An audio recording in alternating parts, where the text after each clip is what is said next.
going on, everybody? Happy Saturday. It's the Saturday night stream here on Alpha Romero's YouTube channel. What's going on, everybody?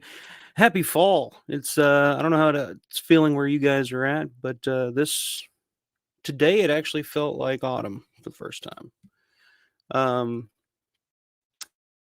think we were got the hoodie out.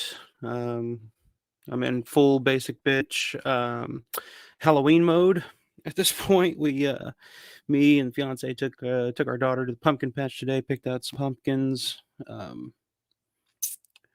Man,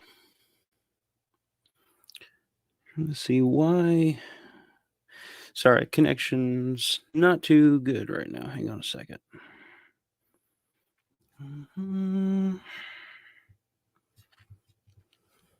I swear it was probably. Fuck, man, this isn't working at all. Hold on, folks. Bear with me. A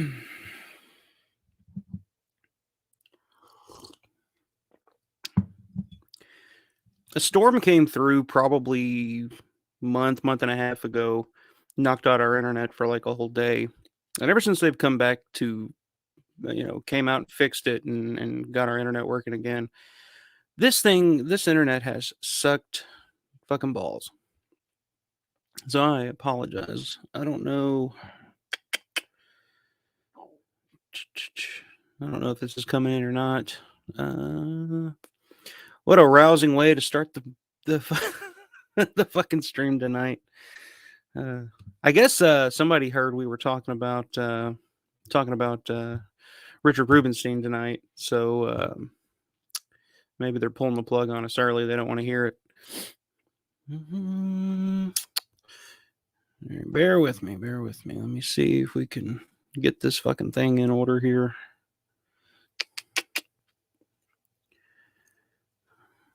Let's see. All right, kind of threw me for a loop there, but yeah, I'm gonna try to just push through this thing. I apologize if this is not the greatest quality, but I'm gonna have to figure something out. I have to call the fucking internet people or whatever. And the internet we use is like some local shit, so that's probably why. We're outside of city limits, so it's usually not the best. But good lord, this is bad. Anyway, I'm gonna try to push through. Hopefully it'll kind of clear itself up here as we go along through the night, as I'm kind of watching the stream, making sure everything's coming through. But had a bunch of topics to talk about tonight. Hopefully we can get to them. But of course, the main topic, Richard Rubinstein. I've been wanting to kind of talk about George's longtime producer from the mid 70s through the mid 80s, and they almost worked together again in the 90s. But there's always been this I don't even know if it's debate at this point. It's more of a stance on how Romero's fans feel about Richard Rubinstein. I've talked to some of the people that have worked with George in the past that don't think very favorably of Richard Rubinstein either. But for me personally, I mean, pretty much everything I've heard from him, everything I know, I think it may be a little unwarranted. I know there's definitely some negatives to talk about, but there's a lot of positives too.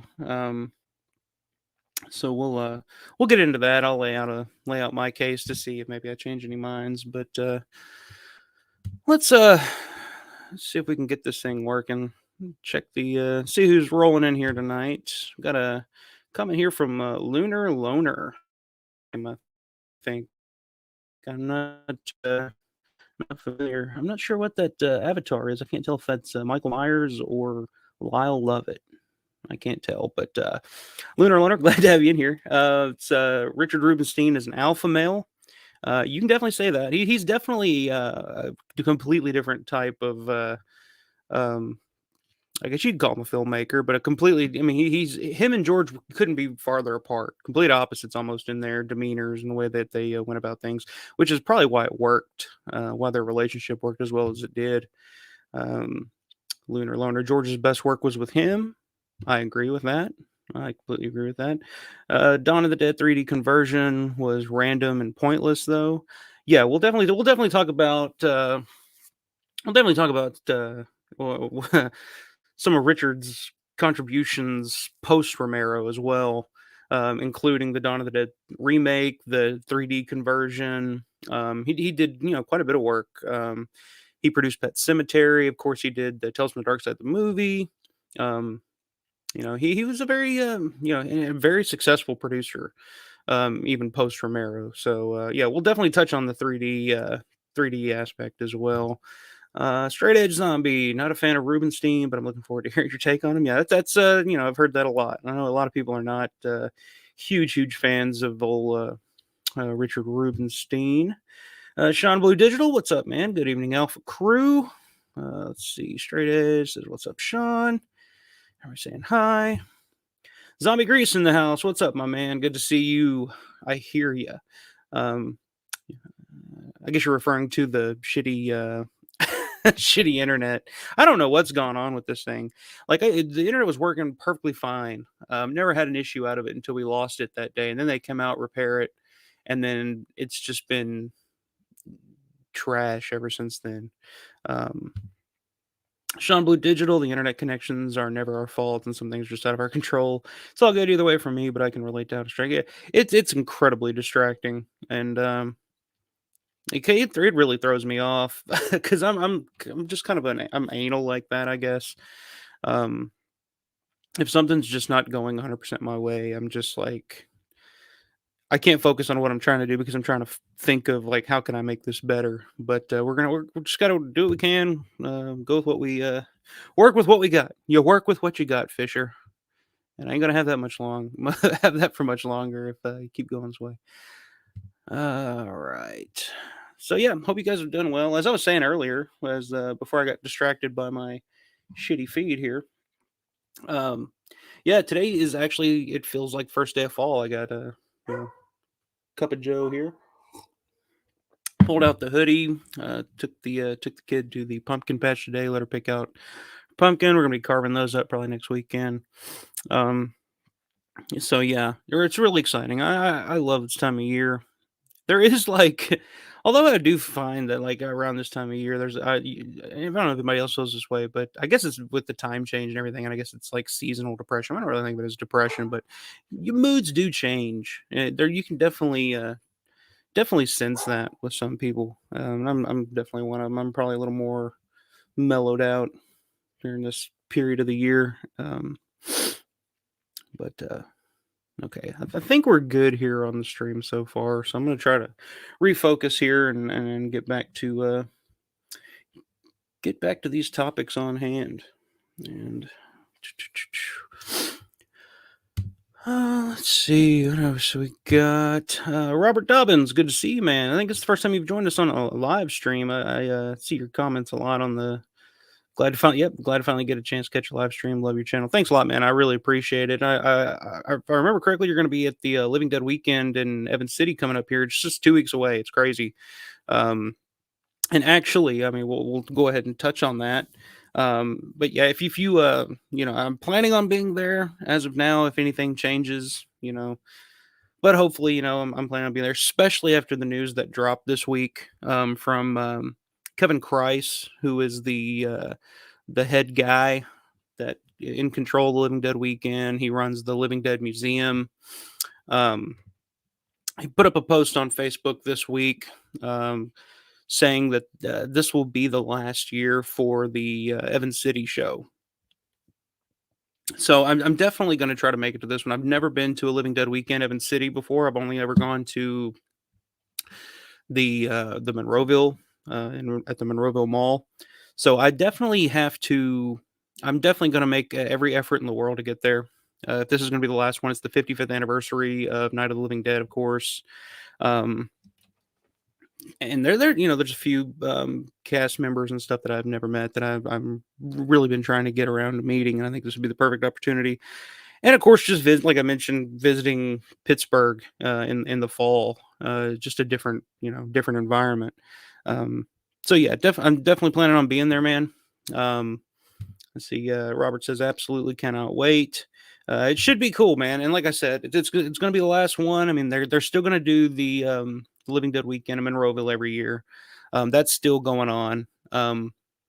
But I think this will be the final one that they have in Evans City. So um, kind of sucks. It's kind of a bummer. It's kind of those things that if you don't go this year, it might and I've never been to one. I don't know. I'm not sure what to expect. I don't know how these things work. I kind of get used to going to the Monroeville show every year at the mall, so I kind of have a good idea of what the layout is, and you can always get not always, but I mean it's fairly expensive, but you can get a room across the parking lot at the DoubleTree, and it's standard procedure.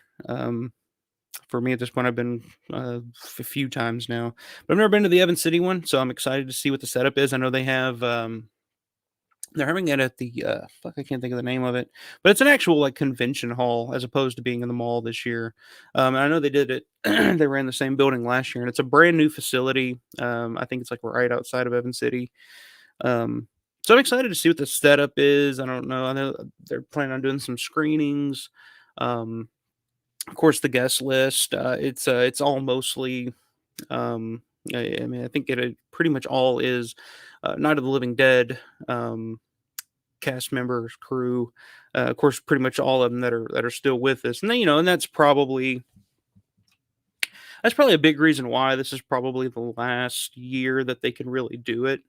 Unfortunately, sadly, I mean, of course, I'm sure we'll see these people again, you know, conventions and stuff all over the place, and more than likely at the Living Dead weekend in June in Monroeville. But as for a strict Night of the Living Dead celebration in Evans City, I mean, there's going to be tours of the cemetery and other locations.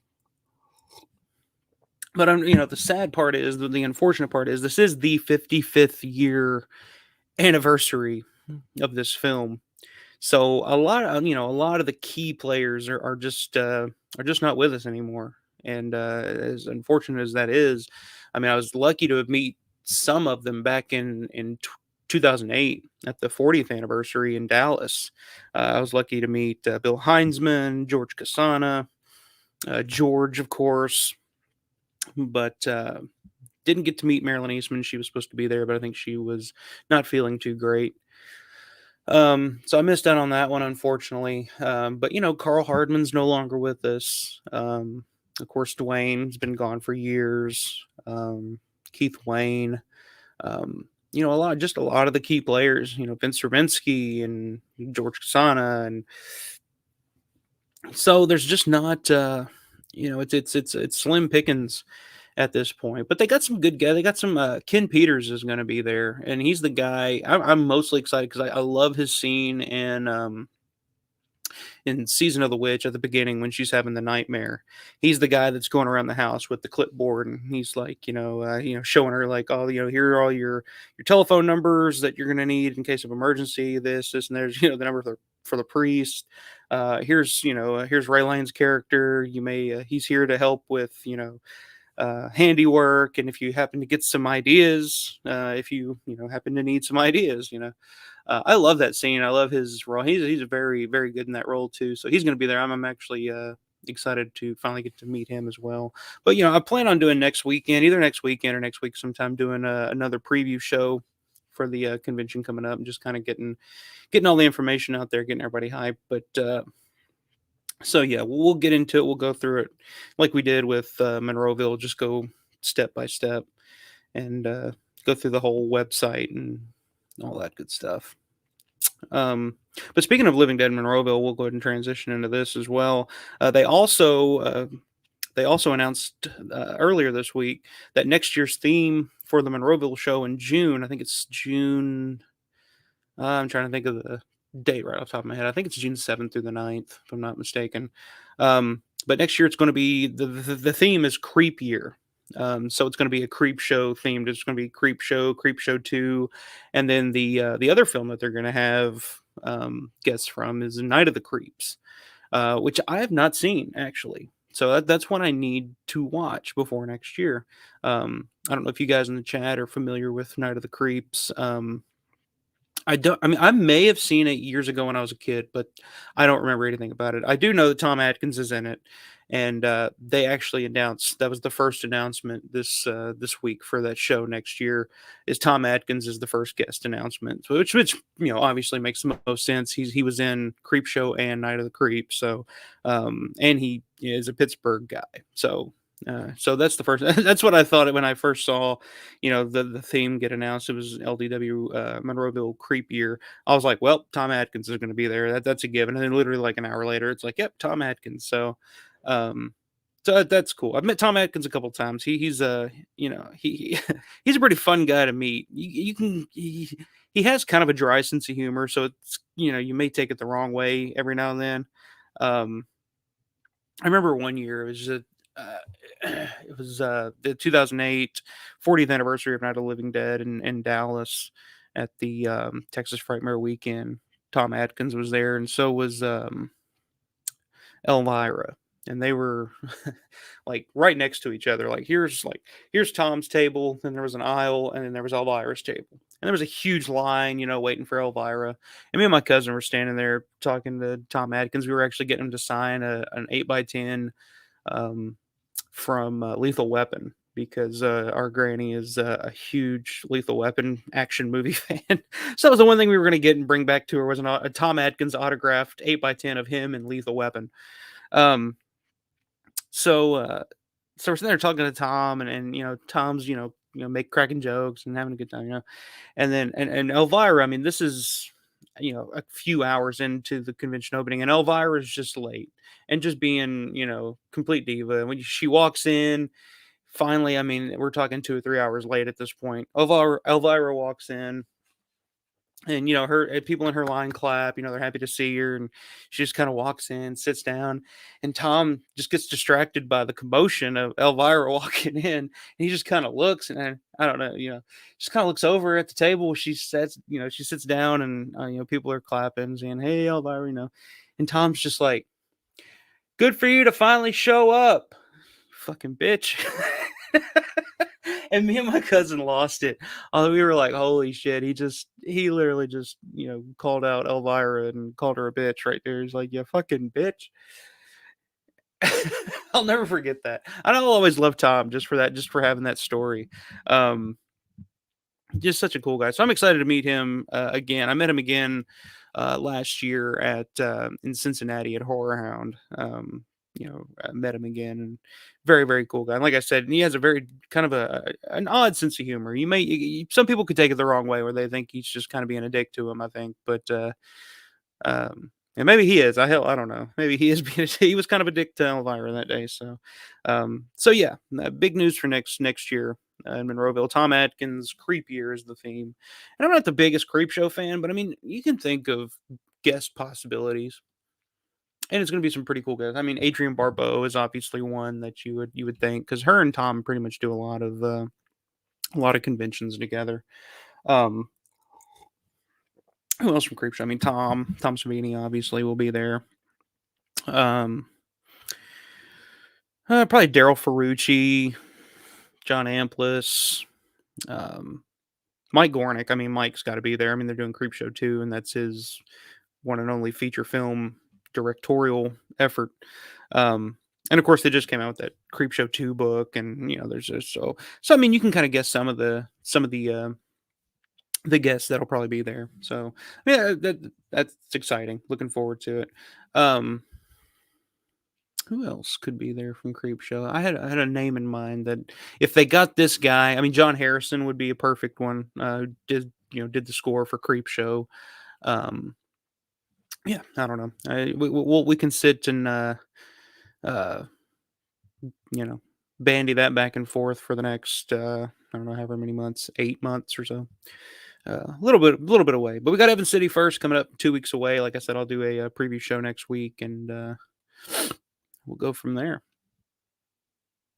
Let's see what else is going on before we really get into old Richard Rubinstein here.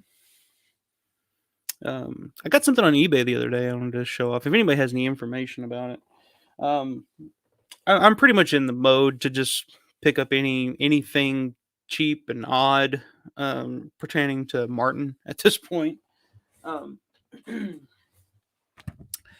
about this, it's some kind of sheet, I think, for advertisement for like a local theater or a chain of theaters or something. Yeah, I just thought it was weird. It was like $15. You can see the date there at the top, 10/27/1978. It's my birthday. Not my birthday. I was born 10 years after that, but October 27th. Um, but it just looks like marketing materials that they would use, like certain theater chains. I know I've tried to do a little research into it to figure out more. It's for exclusive use by SBC Management Corporation and affiliated theaters. So I'm guessing that's the name of the company that owns the chain of theaters that would be showing it. But I think the interesting thing here is right there. It looks like they literally it's like they literally pulled a photo. What's the guy's name from the fucking Hammer Dracula's? God, I'm blanking. Christopher Lee. Looks like they literally just pulled an image of Christopher Lee and put it on this for whatever reason. Um, there's a little blurb here. One of the best original horror movies in years, a scary, ironic variation on the Dracula theme, critically acclaimed as the best since Hitchcock, and combination of wit and horror. So, um, Martin was very, critically acclaimed back in the day. It didn't make a ton of money because it didn't, play a lot of theaters. But yeah, when I see stuff like this, I don't know if anybody has any more information about, these type of promotion sheets or whatever. Or any information about where this would have been displayed or whatnot. But let me know in the comments. Shoot me a comment. I'm definitely interested in finding out more about it. If anybody's seen anything like it. But yeah, somebody on eBay was selling a shitload of these different types of movies, and I saw Martin, and like I said, I'm in the mood to just buy anything Martin that I can find at this point, because Martin's one of those movies that there wasn't a lot of advertisement and promotion for back in the day. I mean, it was a small film, very little budget. So anytime I come across, like newspaper ads or just any kind of marketing material from Martin, I'm pretty much quick to pick it up. Um, let's see. Oh, I'll go ahead and spill the beans on this too. So here recently on Grande's channel, Grande's Graveyard, check it out. I just did an NFL Week 5, you know, make your picks kind of a stream where we made our picks. I'm already 0-1. I mean, I picked Chicago to lose, and they totally whipped Washington's ass out of nowhere. Who would have saw that coming? But check out his channel. He just recently did. He just ranked all the episodes from Tales from the Dark Side season 2, and really thorough. Really went through it, and it's like I told him, I was like, dude, because to be honest, I'll admit, anybody has known, I have never seen Tales from the Dark Side, the series. I didn't grow up on it. I grew up on Tales from the Crypt more than anything. That was the horror anthology show that we grew up on. So I didn't really ever see Tales from the Dark Side. And I know people are always like, Tales from the Dark Side, the series was on syndication. It was always on. There was always episodes and, but I never saw it. Like, I knew of the movie. That was the first horror movie I think I ever saw, was Tales from the Dark Side, the movie. So the fact that there was a show, I never, never watched it, never knew it existed. But I don't know where the hell I did with it. I did finally pick up, it's the box set, Tales from the Dark Side, the complete series. Picked this up at, we have a little store here called Mega Replay. A lot of used Blu-rays, 4Ks, DVDs, stuff like that. Came across this, it was like $15. And I was like, it's time that I sit down and watch all of these. Go through every episode and watch every season, because it's fucking ridiculous. Why have I not made the time to go through and watch them? It's Romero related. I mean, it's Richard Rubinstein produced. Savini directed some episodes. I know John Harrison did some episodes. There's an audio commentary on Trick or Treat by executive producer George A. Romero. There's a featurette with George A. Romero on this. So yeah, I need to dig into this. So what I'm planning on doing starting this October 31st on Halloween night. Um, I'm going to be doing a special stream. It's on a Tuesday night. It's going to be Tales from the Dark Side, Season 1, Episode 1, watch along. It's the episode Trick or Treat, which was written by George A. Romero and directed by. I found this interesting, and I wonder. I'm guessing it's the same guy because it's such a unique name, but directed by Bob Balaban, who is a very good actor in his own right in a lot of the Christopher Guest comedies like Best in Show, A Mighty Wind. It's one of those actors that's been in so many things that you wouldn't probably know his name right off the bat if you just heard it, but if you saw him, you'd be like, "Oh, I know that guy. He's from so and so."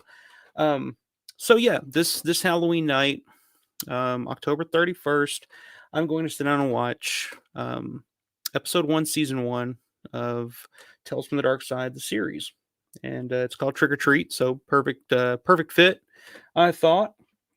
And then every Tuesday after that, this is the plan. This may happen, may not, but the plan is every Tuesday after that to kind of come on and do a review of 2 episodes at a time, because there's like 90 episodes of this. If I do one at a time, I'll be watching this shit for the next year and a half.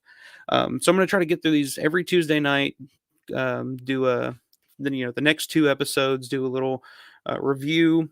Short little videos, streams. Whatever. I'm not sure if I just want to do it in video form or just actually going to here and just do a full stream and kind of let loose on my thoughts on it. Um, Still playing with the idea, but I got to see this. I got to see this show, and especially after watching Grande's streams and listening to Grande talk about it, I'm more interested than ever to actually sit down and give it a chance. So, mark it on your calendars this Halloween night, probably around the same time, 10 p.m. Eastern, 9 p.m. my time. I'm gonna hop on here. We're gonna have a little watch along of Trick or Treat, episode 1 of Tales from the Dark Side. So I'm excited about that. Um, so yeah, we're gonna do that. One other thing that I want to touch on that I was kind of skeptical about talking about at first, to be honest, and I think that I am pleasantly surprised that I'm going to be proven wrong on this. So a few months ago, on some of the various Facebook pages and Romero related stuff, um, there's been some talk and some promotion of a George A. Romero's Resident Evil documentary, a documentary kind of detailing, George's involvement with writing the screenplay for Resident Evil, why it didn't happen, what would it have been, and let me see. Hold with me real quick here. I'm going to see if I can find. Moving everything around. So, as I'm looking for this, I'll just go ahead and talk about it. Um, so earlier this week, it was I don't know, maybe a few days ago, on one of those YouTube, or not YouTube, but Facebook pages. I finally saw the first full trailer for it, and kind of get an idea of what it's going to be. And I got to say, I'm really, really interested now, and I'm interested in talking about it now. Let me see, Resident Evil. I'm gonna try to look up the trailer real quick, and hopefully they won't kick me off if I play this trailer. Hopefully I won't get booted. Um, let's see, teaser trailer. Here we go, official trailer. Let me see if I can share this and not get off here. Okay, so I'm gonna try something new. I've never done this before. I don't want to do that. Let me see if I can screen share this. But it looks really interesting, and it's a topic that I don't know a lot about. I mean, I've read the script. I know that George really, really wanted to do it, and it just never happened. Um, and I think I'm really interested in a documentary explaining and talking about, uh, just talking about it. Why it didn't happen. So let me see if I can share. We'll watch the video here together. Let me see if make sure this works. And God knows with my internet this may not work, but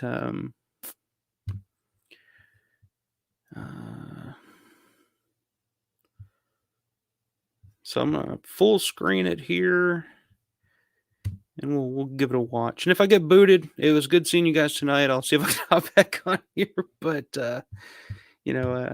we'll see. Okay, so I got it full screened here.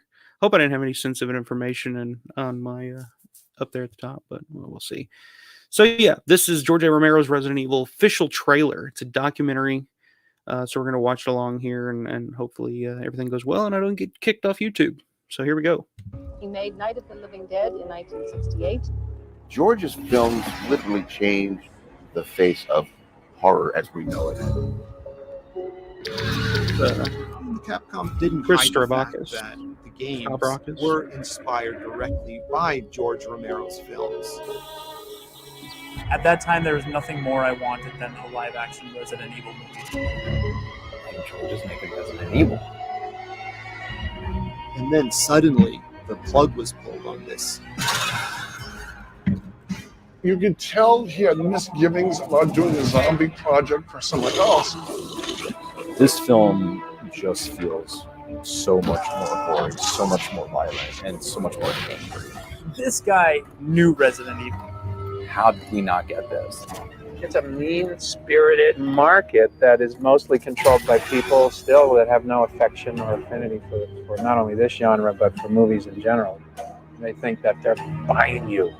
He would not sell his soul just to get a film done. If anybody was going to do the Resident Evil series justice, it would have been George Romero. Remember, he wrote, "When there's no room in hell, I'll see you in Pittsburgh." George A. Romero's Resident Evil. Everyone's gonna die.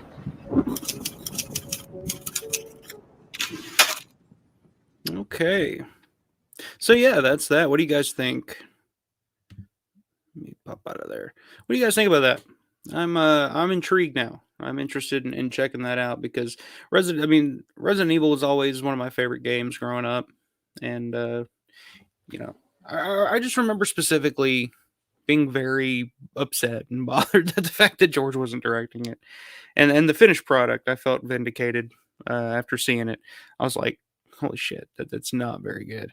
But I'm interested in seeing that documentary. I'm there. There was quite a few familiar faces in there. Of course, I mentioned Chris Stavrakis, who, if you've listened to the commentary for Dawn of the Dead that he did with Tom Savini, that I have on my channel, you'll know he's one of the premier Romero experts. I mean, of course, his brother Tasso worked on Dawn of the Dead and worked with Tom for all those years. But there's also one of the guys that was being interviewed on there was Matt Blasey, who was one of the first like hardcore like Romero fans that I ever like met. Like when I was probably 12, 13 years old, like I came across, he had a little website back in the day. And I came across it and I got his AOL, his AIM, AOL Instant Messenger fucking screen name, looked him up and we just started chatting. I mean, he was just the coolest guy in the world. I mean, I was just blown away because at this time he was going to be a zombie in Land of the Dead. That's when they were filming it, and that's about the time period when I first started talking to him. So it was exciting to see him. Norman England is another guy that's in that trailer. That's one old school premier. Like these are the guys that were like the first. These are who I learned from. Like when I remember being a teenager, kid, whatever, middle school, on the computer, on the internet for the first time, and then figuring out like, oh, I can just look shit up now. If I have a question, I can go to askjeeves.com. Anybody remember askjeeves.com? You just go to askjeeves.com and say, who played Peter in Dawn of the Dead? And then you'd find out all this shit about Ken Foray. So when you just go in, type Dawn of the Dead, and you would get all these websites. Homepage of the Dead was a good one. That's where I spent a lot of my time on the message boards on Homepage of the Dead. It's with all the information you can find. And these are the guys that kind of compiled all this information first, found the locations, dug in. I mean, this was like I said, early internet. But Matt Blasey had a website, the WGON, WGONradio.com or WGON.com. I can't remember which one it was, but it was a WGON themed one. Norman England had Zombie Farm, which was a Dawn of the Dead theme. So these are the guys that like the originators of this shit. I'm just, I know Dead Pit, they talk about they're the originators of horror talk. Well, these guys are the originators, and I'm just I'm just trying to carry the banner into the future. But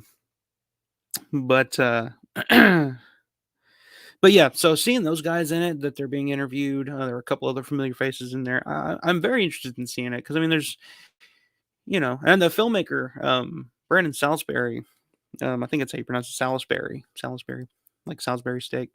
The director of the documentary is on the pages a lot. I've seen him at the conventions as well. He's a huge Romero fan, so I know he's his heart's in the right place. He's doing it, for the right reasons, and I'm excited to see it. So, hope you guys do. Let me know in the comments if that looks like something that you guys are planning on checking out.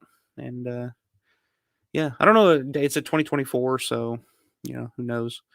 But the fact that we actually got kind of the same way that we're talking about Twilight of the Dead and if it's actually going to get made or actually happen or not. And a lot of that, to me, at this point, like a lot of the Twilight of the Dead stuff, they're still in the fundraising pre-production period where they're trying to get funds to make this. I feel like maybe I'm wrong and they already have a budget and they already have the money set aside, but I feel like that's where they're still at, and pretty much I saw Lori Cardille was on Instagram earlier this week, and somebody asked her about Night of the Living Dead 2. If anybody remembers when that was a thing, when there was they were bringing back the 3 characters from Day of the Dead, and it was going to be Night of the Living Dead 2, and they were at the Living Dead weekend promoting it and all this stuff, and it just kind of disappeared. And she pretty much confirmed that they were unable to raise the funds to make it, so it's not going to happen. I feel like that's what they're kind of doing with Twilight of the Dead at this point. But the fact that we have a full trailer of this Resident Evil documentary with clips from the actual film, that stuff that has already been shot, is very encouraging, very exciting. So I'm excited to see it. We're going to talk about it on here, follow it. Whenever the release date, how it's getting released. I don't know if it's just going to be a straight to stream or if there's going to be a small festival release or something like that, but we'll stay on top of it because it's definitely something that I'm interested in checking out for sure. Very undercovered topic. Daniel Corusone. I'm just going to call you Daniel LaRusso because that's what I thought of immediately. I'm not sure if I pronounced that right. I'm pretty sure I butchered that, but for a fucking hillbilly from Western Kentucky, I mean, it's as good as it's gonna get. But you say, I love your channel, man. Thanks for all you do. Hey, I appreciate it, man. I really appreciate you guys' support. It's fun doing this. I like doing this, and I'm just happy that there are other people out there that are as excited and interested in this shit as I am. So I appreciate you joining me tonight, man. Zombie Grease, definitely a change in weather. Heat in Texas was the absolute worst. So many activities this month. I'll probably be on 6th Street, Austin. Never been to Austin. I've been to Dallas. That was the one time I've been to Texas, but I've never been to Austin. That seems to be the happening place to go. I mean, that's where everybody's migrating out of California into Austin. I don't know if you've experienced that or if you can tell the check. Because, I mean, I know here, living an hour away from Nashville, my early 20s, I was always in Nashville. I knew Nashville like the back of my hand, Broadway, going up and down, partying every fucking weekend. And then we're at that period now where Nashville's a completely different city than what it was. There's so many people moving in. I think there was at one point, there was some ridiculous statistic of like how many people were moving into Nashville on a daily basis. It was ridiculous. Now, when I go back to Nashville, it's very rare that I get to go back anymore. I'll be going back here in a couple weeks. I'm going to see Depeche Mode live, which has been a lifelong goal. I'm going with my dad, so I'm excited about that. But we'll be going to Nashville, and last time we were in Nashville, I barely recognized the place. So I wonder if that's kind of the same thing that's going on with Austin right now. A lot of transplants, a lot of people moving in. Of course, most famously, probably Joe Rogan, and bringing the entire like LA comedy community with him, which I think is kind of funny. But yeah, I definitely need to visit Austin sometime. I've heard nothing but good things about it. Going on Halloween. Very cool, very cool. Zombie Grease, very cool trailer. Yeah, I agree. I think it's I liked a lot of the animation and stuff that they did for that. very, very much like the video games. Zombie Grease, cheers to Homepage of the Dead. Yeah, man, I have so many memories of that forum. I mean, that was like the early days of the internet too.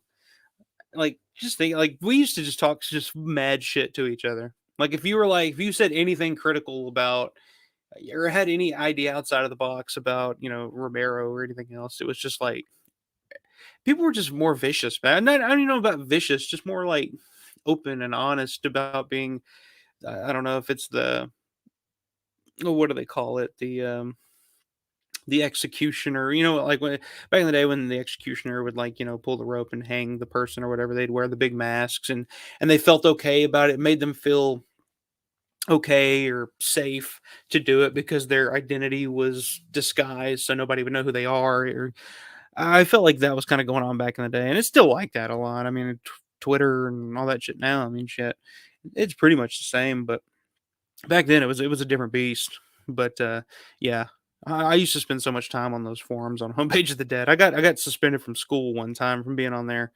Of course, I was on the school computer and they're tracking everything, so I'm just on Homepage of the Dead all the time. So they call me to the office and the principal's like, "What the heck? What is Homepage of the Dead?" And I'm like, I don't know how to explain it. It's a zombie George Romero thing, and yeah, I got suspended. Wasn't supposed to be there. But yeah, so got suspended a couple days for just being. I guess they thought I was just on a site looking at dead people or something fucked up. Of course, I was one of those weird kids in all black and shit back in the day, so they were already suspicious and trying to, teach me a lesson at all times. And of course, I was just overly rebellious and didn't give a shit about schooling or anything at the time.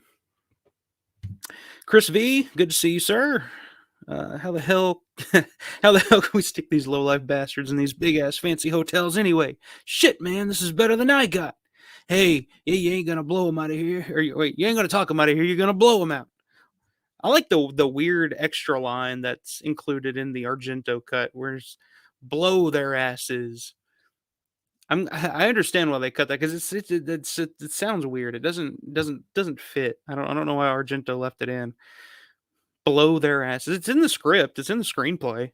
So that's George wrote it down. It wasn't an ad lib by Jim Bofko or anything. So I don't know. I just always thought that line was weird. Blow their asses.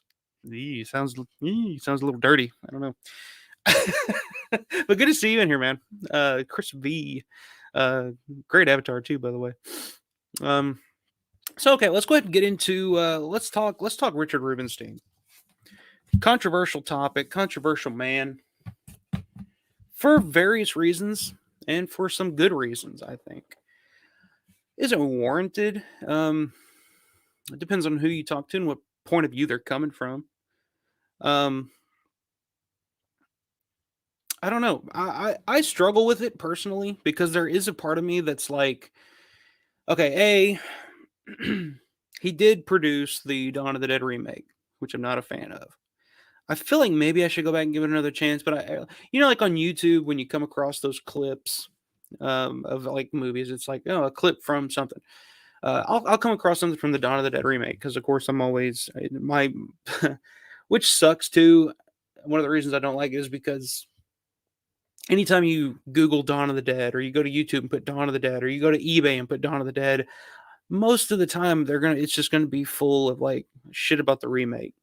And it's just like, ugh, I don't know. But it just muddies the water, especially on eBay. Like, nobody wants to buy the fucking DVD of the Dawn of the Dead remake for $5. Come on.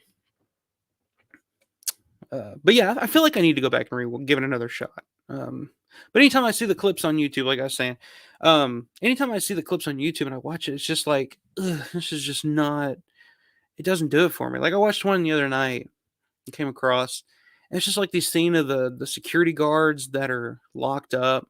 They're like being imprisoned or whatever because they're acting out or whatever the hell's going on.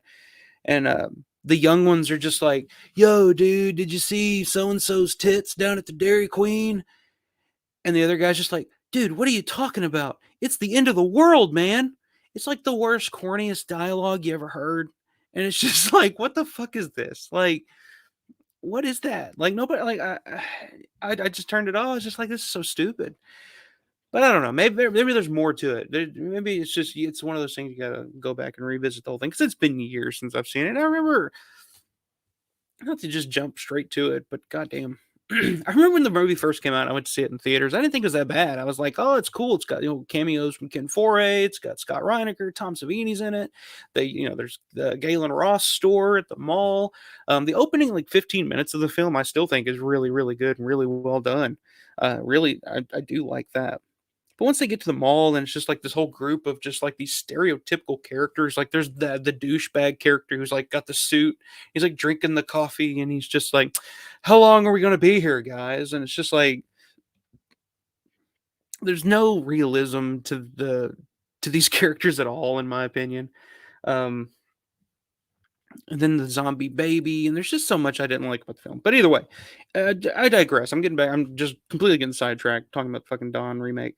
But Rubinstein did produce that. He let that happen. He was very involved in it in terms of being a producer on that Dawn remake, in terms of the casting and picking the director. Which I very smartly. Rubinstein did see the talent in Zack Snyder. I'm not a Zack Snyder fan. I've never seen anything that he's done that I like. But you can't argue the fact that the guy is a very successful filmmaker and has made a ton of money with these films. But I never liked 300. I never got that. I just couldn't sit through the Watchmen, Batman versus Superman, whatever that was. It would just look completely terrible. I didn't want to watch that either. Just not my thing. But I do understand that he is a very successful, very talented filmmaker. So Rubinstein was kind of the first guy to give him a shot. As with James Gunn, who wrote the Dawn remake, who has gone on to do a lot of other big things and been very successful as well. But I think the biggest thing that I think universally people are not a fan of Rubinstein for is the fact that he seems to be very stingy, because he does own the rights. He owns the rights to two of, is it two? I think it's just the two. All right, well. Yeah, I think the two Romero films that he still owns the rights to outright are Martin and Dawn of the Dead.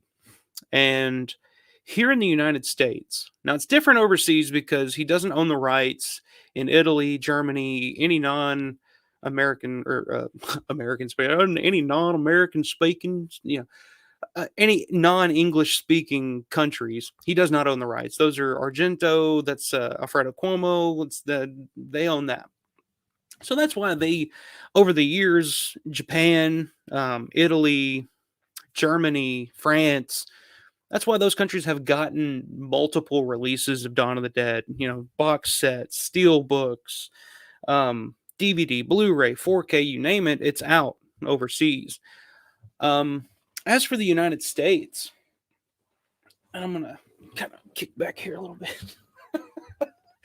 As for the United States, though, the last release of Dawn of the Dead that we've got was that Blu-ray from Anchor Bay back in 2007.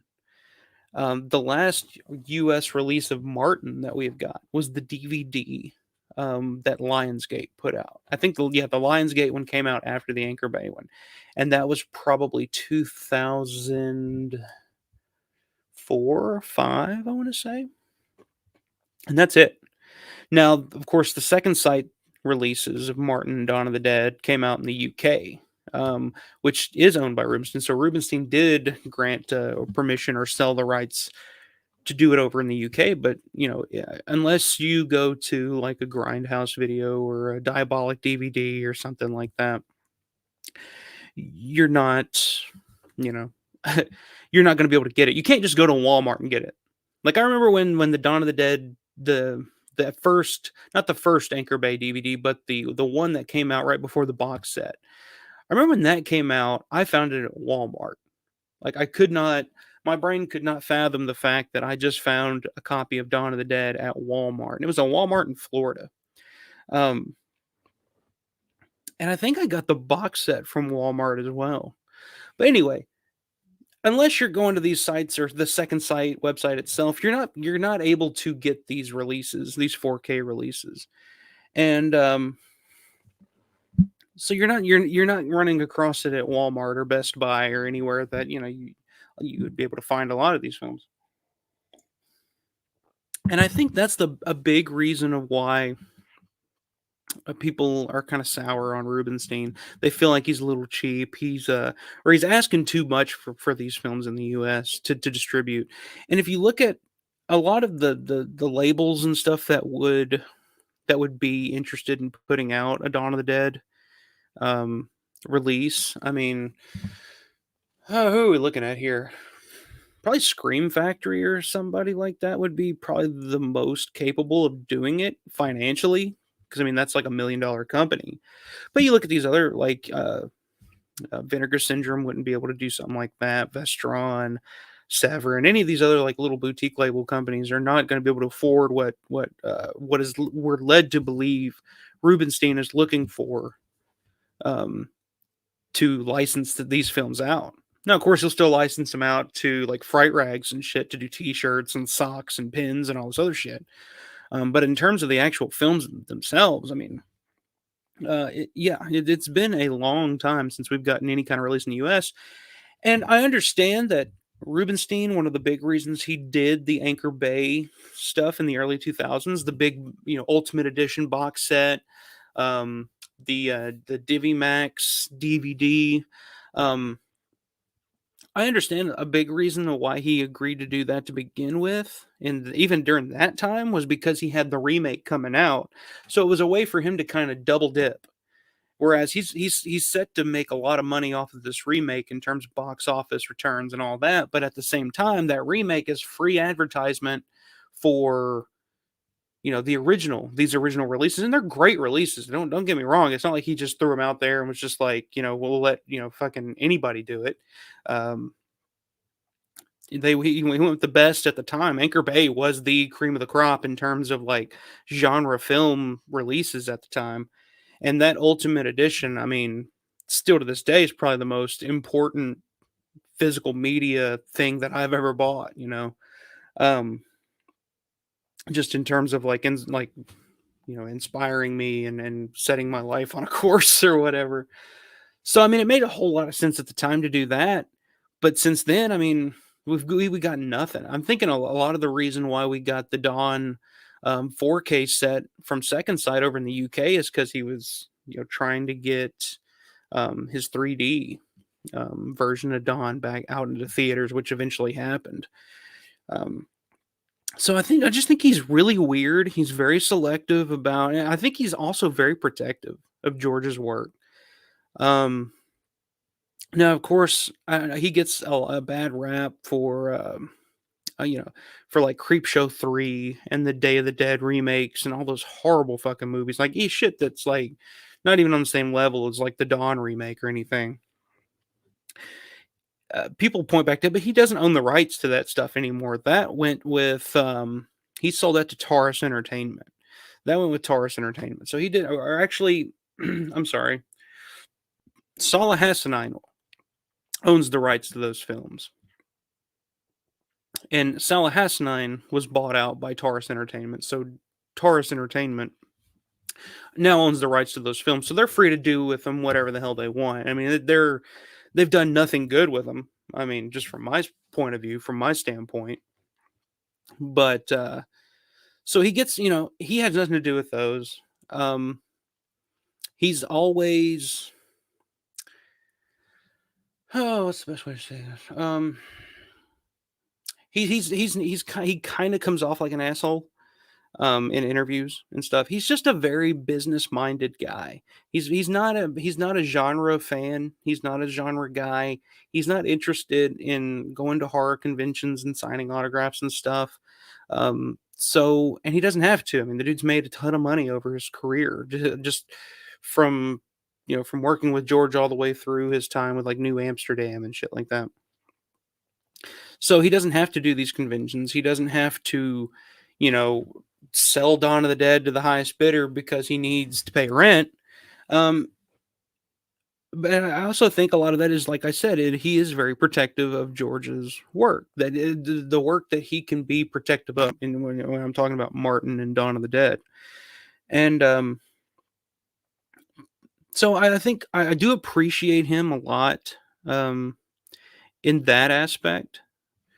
Because I mean, shit, you look on shelves now, you see 1,000 releases of Evil Dead, 1,000 releases of Army of Darkness. There's 1,000 releases of Halloween, and I'm over exaggerating. It's not 1,000, but it feels like it sometimes. Like I swear to God, like I just come across like just random like a steelbook release of Army of Darkness at Walmart. I'm just like, when the hell did this come out? Like, who's gonna break the news to me? So there is a part of me that appreciates that aspect, that he's not quote unquote pimping these films out to the highest bidder. I do appreciate that. It's not oversaturating the market with George's work, so it makes it a little more special. It's still like Dawn and Martin and those films to me. Like I feel like if you know those films, like if I run into you out in the street and you know Dawn of the Dead, you know Martin, I feel like you're legit. Like, okay, you're somebody I can talk to, because these films have never been played on AMC. Yeah, they've never been a part of the big Halloween AMC marathon or whatever. Like every Halloween film, and every Nightmare, every Friday the 13th, etc. So it still kind of makes me feel, it gives that cult feel, like if you're in the know, you're in the know type of thing. But so yeah, I do appreciate that aspect of Richard Rubinstein a lot. The fact that he is a little more selective with what he does, but at the same time, come on, dude, 2007 in the US. I mean, not even just like, I understand that there are people, and from what I hear, he feels like, oh, well, the Ultimate Edition was the Ultimate Edition, and that's everything that you're going to need. That's all you're going to ever need. And there's no reason to ever re-release it in the United States. That's understandable. I get that. But if you look at the current climate, and Richard, I'm sure he knows, I'm sure he's paid attention, because he's a very smart businessman. Very smart businessman. So he knows, if you look at the market now and what physical media, I mean, yes, it has become a very niche product. Physical media is a very niche product at this point, unfortunately. Or fortunately, fuck. I don't give a shit if something's selling thousands and thousands of copies. I really don't. It doesn't affect me whatsoever. If enough people are buying this shit that we're getting good quality stuff, I'll pay a little extra for it. I'm fine. I'm done with like bare bones releases of shit, which we used to get, which the idea was to sell it to the masses and make it as cost efficient as possible. So I understand if you want to go to one of these sites and purchase, a big box set version of Suspiria or something, like anything. Some of the Vinegar Syndrome titles I don't understand, but and if you have to spend 60, 70 bucks on it, I understand, because I'd rather have quality than quantity at this point. And I feel like Rubinstein knows that. He's got to look around and see, like, oh, this is like a booming industry. I mean, there's so many like boutique labels and stuff now, and I don't know if they're making a killing, but they're not fucking starving. They're not struggling to pay the rent. But at the same time, I don't know if any of these companies have the money to purchase the rights for what Rubinstein's wanting to sell them for. So I don't understand. I don't understand the mentality of that. And at the same time, it's like 2007, dude. Like, yes, we did get the Blu-ray, but the Blu-ray itself does not hold up to today's standards, to the 4K standard, to it feels dated. Even the Blu-ray, because that was like early Blu-ray, like, and it's not even that Blu-ray is a little dark. It doesn't look that great. But even Martin, like the DVD, and yes, I understand that there's some people, when that Martin 4K came out from Second Sight, were not fucking blown away by the transfer. But it's a fucking, what, 46-year-old film shot on 16 millimeter. It's not going to look great ever. So maybe the DVD was fine for it. Maybe that's what he's thinking. It's like, what do we need to do this for 4K? I mean, I guess Second Sight paid up, and I'm sure a lot of that was just for the fact that, Second Sight, the original idea for that was that it was only going to be sold in the UK, but I mean, shit, over US, I mean, physical media collectors will find a way to get whatever. I mean, there's region-free Blu-ray players and all the everything now that you need to make it happen. But so I don't understand from a business aspect, but I'm not a great business guy. What the fuck do I know about business? Who am I to talk, to tell Richard Rubinstein what's best for business? Um, but I just don't understand it on a very like surface level, very simple from a layman aspect. I don't understand why Rubinstein just refuses. It's what it feels like. He just refuses, or nobody wants to pay for it. He did release the Dawn 3D version in theaters, which I went and saw twice. It was amazing. It was just I could have done without the 3D, to be honest with you.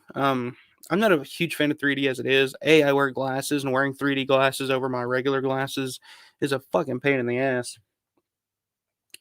But it was just awesome seeing Dawn in theaters, for the first time. I'd never seen Dawn on the big screen until we went to see it in 3D. So I would have probably preferred just to see it in 2D, and I'd have been just as probably more happy. But it was awesome just seeing it on the big screen. And I thought a lot of the 3D was actually really well done for a 45-year-old film. So that did eventually come out. And the rumor was always that he was just holding out on these rights. He didn't want any other releases in the US until he got his, because I think he sunk like $1 million or something into the 3D for Dawn of the Dead. And I mean, we're talking, he did this years ago, probably like a decade ago.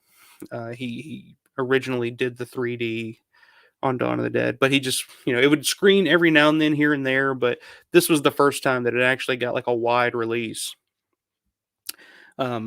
So, and now that has come out, and I'm not sure how successful that was. I mean, the two screenings that I went to, I mean, it wasn't a packed theater by any means, but there were quite a few people on it. I mean, shit, anytime I go to the movies now, it's not a packed theater. I've rarely been to see a movie, even on like opening night on some movies, where it's like maybe half full. So, yeah, so I don't know how well that did. I don't know if he made much of his money back on that, or how that did. I don't really know. They did extend it. I know they were going to do it for like a certain amount of time, but then they extended it through Halloween, I believe, through like the early November. But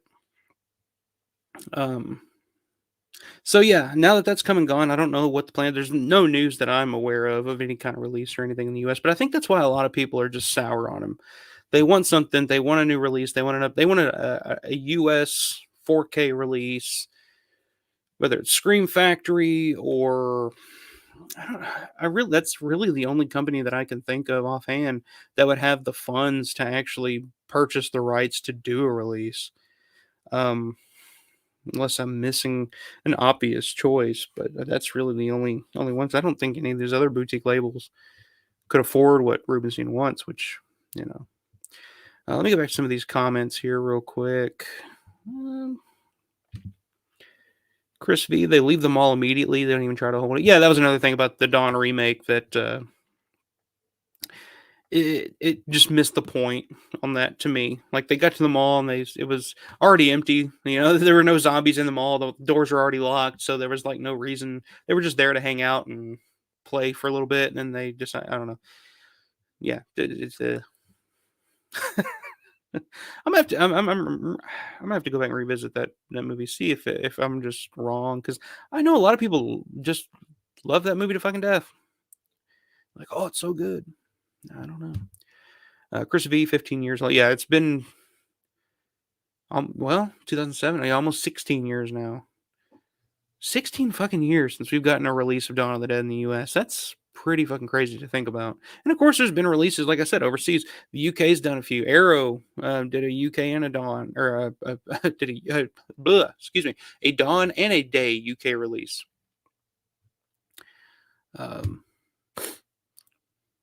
Chris V, 3D Dawn was so good. Yeah, it was really, really, and really, that's probably maybe that and like Avatar. I'm just not a big fan of 3D films. Like I said, just the 3D glasses over the regular glasses. It's a pain in the ass.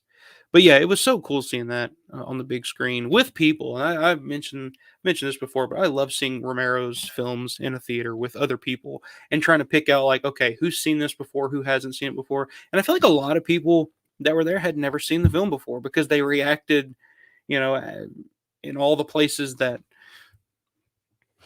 you know, people that have never seen the film would like the helicopter taking the top off the Jim Crut's head. And there was one guy there. I was sitting next to one guy, and the zombie, the Jay Stover zombie that has the rifle up to his head the whole time.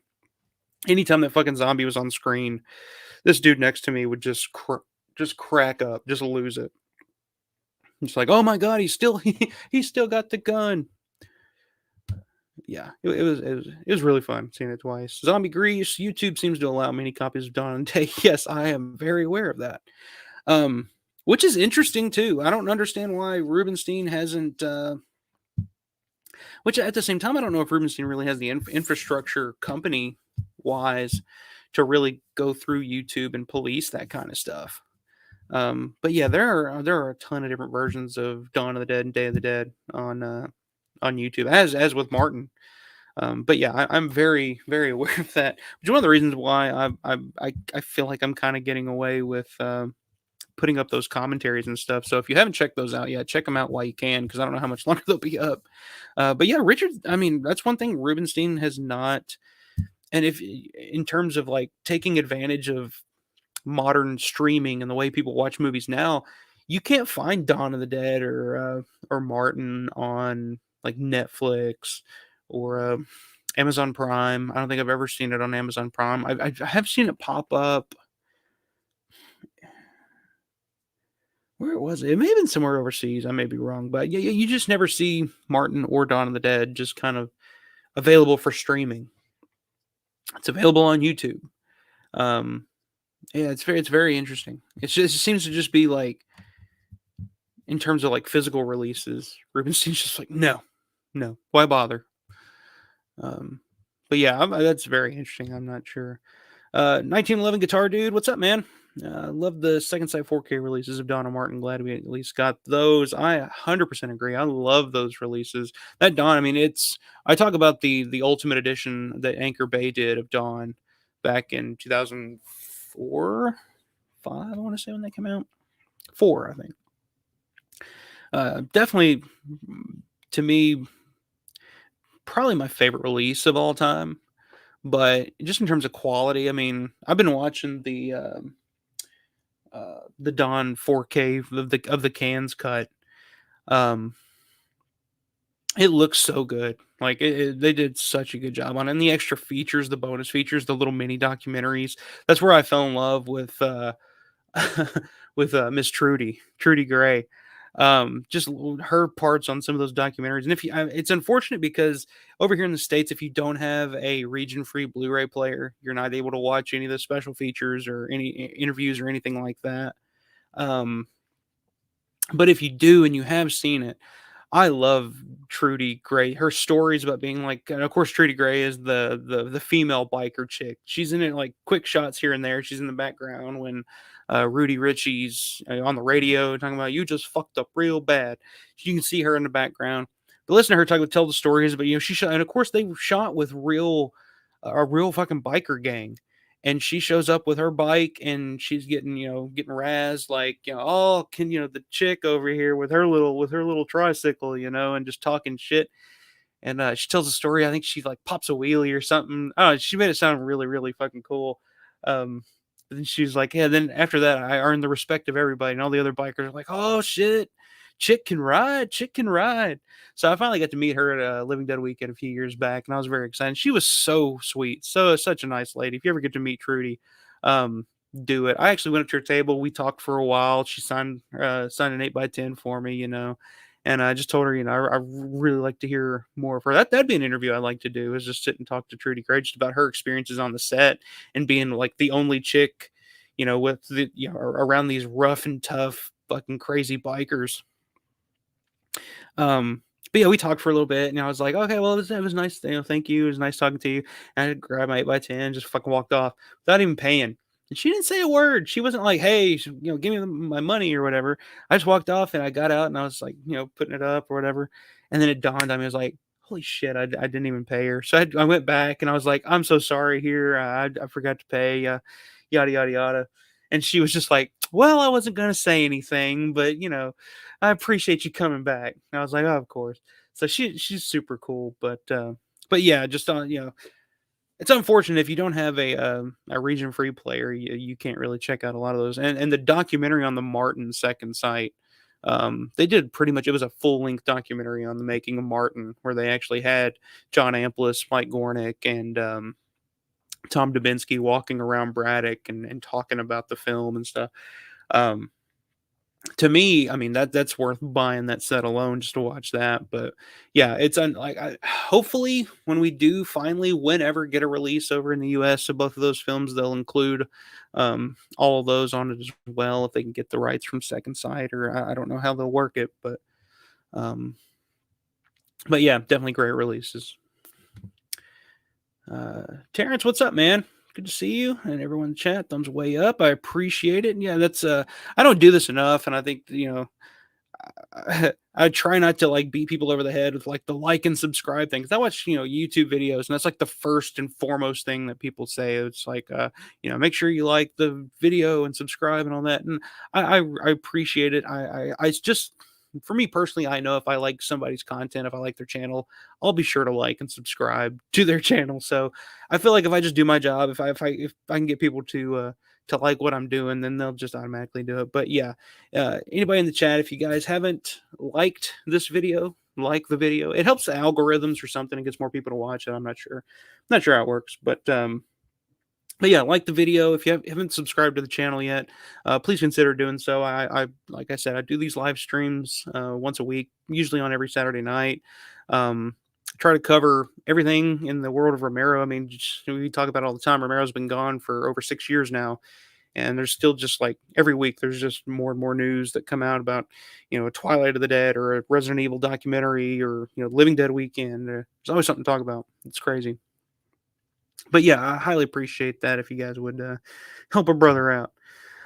Zombie Grease, I've recently been sucked into 4K. 1970s films look better than modern, mostly due to digital. I 100% agree, Zombie Grease. I love watching 4K releases of older films. More so, like honestly, I feel like a Blu-ray is fine for modern movies to me. Like it's fine, but like older films, like especially stuff that I remember watching back in the day, that was just like, of course you watch it on like an old VHS or even some like of the bad cheap DVDs from back in the day. It's hard to get into it because it sounds like shit, it looks like shit.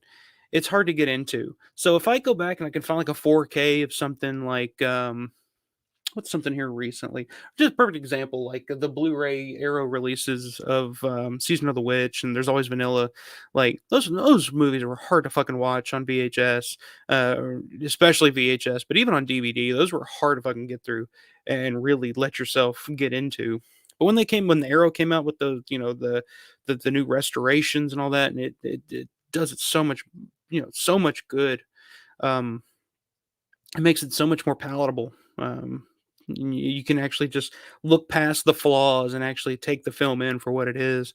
And yeah, I definitely think that the fact that most films are shot in digital, I mean, it's like, what's the fucking point? It's like almost like it's one of the reasons why I think theaters are dying now. Is because, like, why bother going to the theater? You can just watch it at home and in the same quality.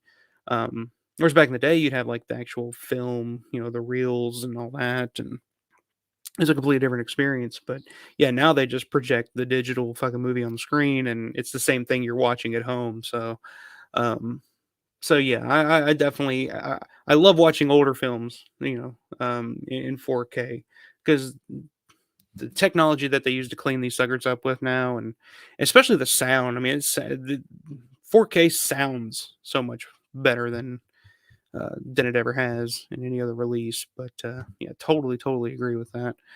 But yeah, getting back to Rubinstein here for a second, I just kind of want to talk about his relationship with George and the way that they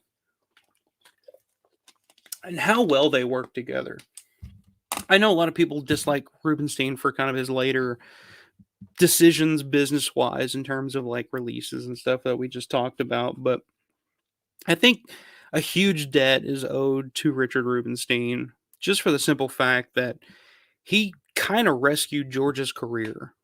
When Rubinstein was kind of a protege of Irvin Shapiro back in the 70s. Who Shapiro, I think, what was the other film that he was famous for? He kind of got, I don't know. Shapiro was kind of a fairly famous, not famous, but successful producer back at the time. But so Rubinstein was kind of a protege to Shapiro, and Shapiro introduced Rubinstein to Romero. We're talking probably 73-ish, 73, 74.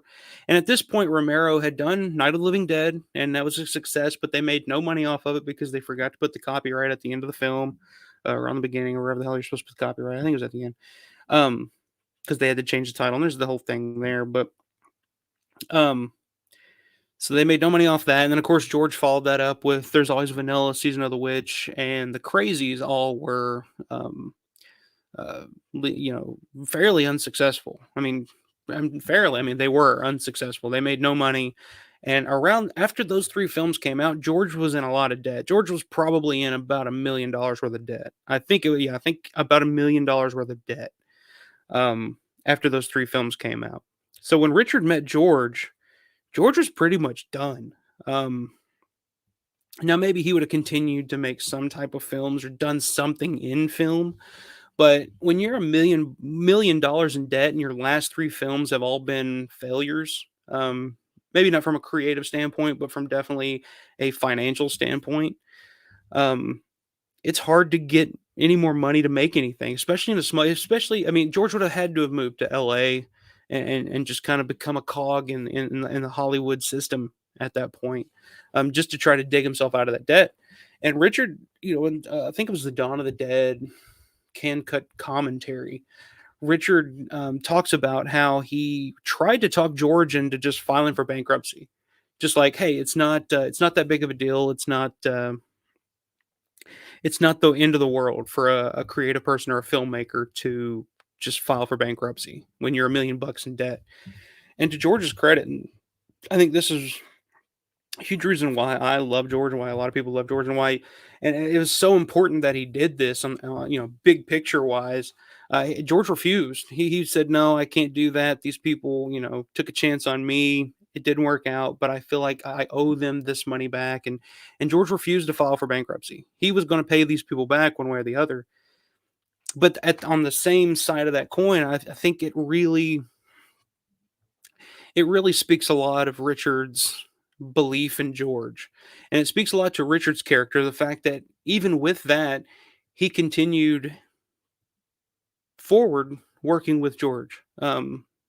Speaks a lot to his character, because if I was a producer and I was going to start working with somebody, a filmmaker who was $1 million in debt, that's hard to dig your way out of. So Richard kind of led George down this road of like, okay, we're going to do a series of documentaries, sports documentaries, The Winners, that series, and just kind of rebuild, make a little bit of money doing non-feature film stuff, maybe not commercials or anything like that, but we're going to try to build a floor and work our way up from there, and eventually try to get some of this money paid back. So yeah, Richard really stuck by George at a time when he could have just said, well, I think you're very talented, and I think you've just gotten some bad breaks. And George was not a business-minded guy. I mean, George would be the first to tell you, he's not a businessman. The fact that he was able to meet up and connect with Richard Rubinstein, who is nothing but a businessman. Rubinstein thinks creatively, like and that's another thing you got to love about Richard Rubinstein too, is that he did not give any input whatsoever in terms of the creative product. And you have to respect that when you think of, when you hear stories of like the Weinsteins, Bob and Harvey Weinstein. I mean, not those stories, but like like when Rob Zombie talks about having to work with them for the Halloween films, and just like every day was just like, hey, this movie sucks and it's not work. You're gonna have to put this in there. You're gonna have to do this. You're gonna have to do that. Or the story of what's his name? Kevin Smith tells the story when he was trying to do the Superman film. Peters did Batman. Anybody know in the chat? Let me know. But he tells that story about this producer who wanted like, a giant spider in the movie, just trying to just like insert his own ideas. And that's the biggest fucking issue with producers. Bob Shaye is another good example for in terms of horror. The Nightmare on Elm Street, like Nightmare on Elm Street is a fantastic movie. It's a great film.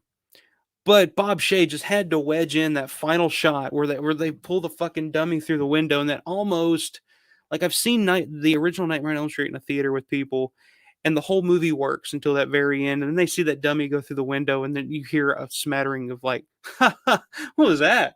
The fuck was that? They don't, and it's just like, oh, why'd you have to end on that note? Just fucking drive off, let the little girls with the.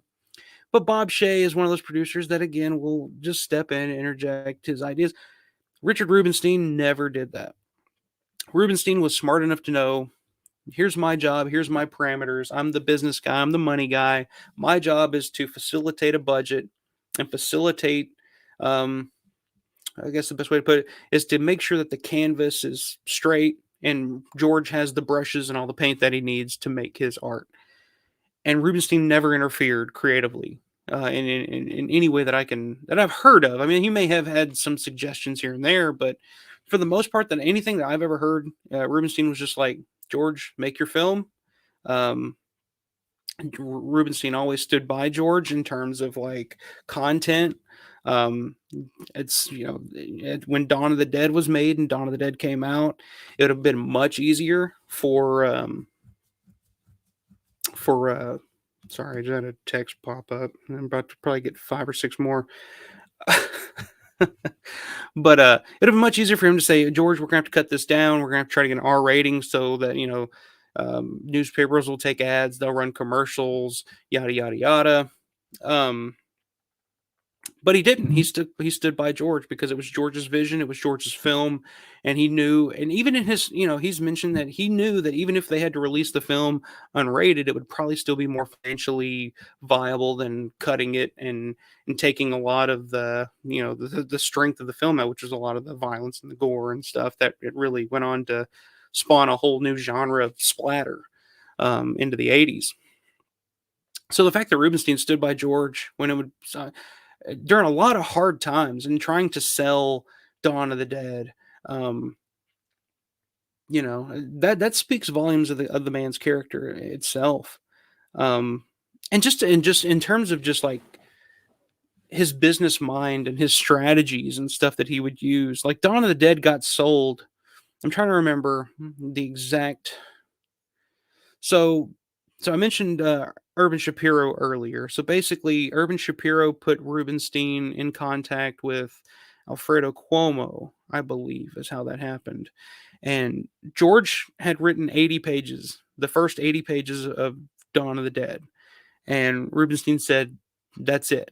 Just, you can finish the script, but nobody gets to read anything other than these 80 pages. So he gives the 80 pages to Alfredo Cuomo. Cuomo reads the 80 pages. He loves it. He wants to, where's the rest? And Rubinstein's smart enough to say, okay, you don't get to see the rest until we come to an agreement. We reach a deal. And that's when he brings in Dario. And that's when the ball got rolling on Dawn of the Dead. And that's strategy and stuff that George really hadn't had previous to that. A lot of the reason that George's earlier stuff, like especially the Crazies, the reason a lot of that stuff was unsuccessful at the time was just because there was no marketing behind it. There was no plan for it. It was just kind of, you can tell by just the fact that those films have like 2 or 3 different alternate titles because they were just trying to sell it as something. It's like Season of the Witch, Jack's Wife, the Hungry Wives. Which one of these will sell? None of them. Okay, well, let's just move the fuck on. Let's can it. It didn't work. Of course, there's always Vanilla, which they try to market as The Affair. The Crazies, they tried to call that codename Trixie. So, like, the marketing was just kind of all, they were just trying to get something to stick. Whereas Rubinstein was smart enough to say, look, it doesn't matter what the title of the fucking picture is. It's, it's all about the strategy of how you sell it. How are you selling something? So that I've always admired that aspect of Richard Rubinstein as well. So that's, you got to admire him for that. But the fact that, George, I just go back to George's debt and Rubinstein kind of stepping in and helping him dig himself out of that. If George had not done that, there would probably, and I've thought about this before, the film boom in Pittsburgh, probably around the late 80s, early 90s into the mid 90s, would not have happened. It would have been dead. I mean, it may have, who the hell knows, but it wouldn't have been the way that it was. Because if George continued making, so let's say George made those films in Pittsburgh up through the crazies, $1 million in debt, couldn't pay anybody back. That's, you're putting, a lot of smaller businesses and, putting the burden on them. If you file for bankruptcy, they're not getting their money back. And like I said, George would have probably had to have moved to Hollywood and just kind of became a cog in the system, maybe a director for maybe did some TV or something. Who knows if he would even, who knows where his career would have went if Richard Rubinstein hadn't stepped in and kind of refocused everything. And if George leaves Pittsburgh, we don't get Dawn of the Dead, we don't get Creepshow, we don't get we don't get Tom Savini. There's so much that came out of Pittsburgh at that time and just built that that Pittsburgh film industry. That probably wouldn't have happened if George had just said, fuck it, I'm $1 million in debt, these films didn't work, just got to file for bankruptcy and just move on, try to do something else. So the fact that Rubinstein came in at that time and kind of helped George push forward.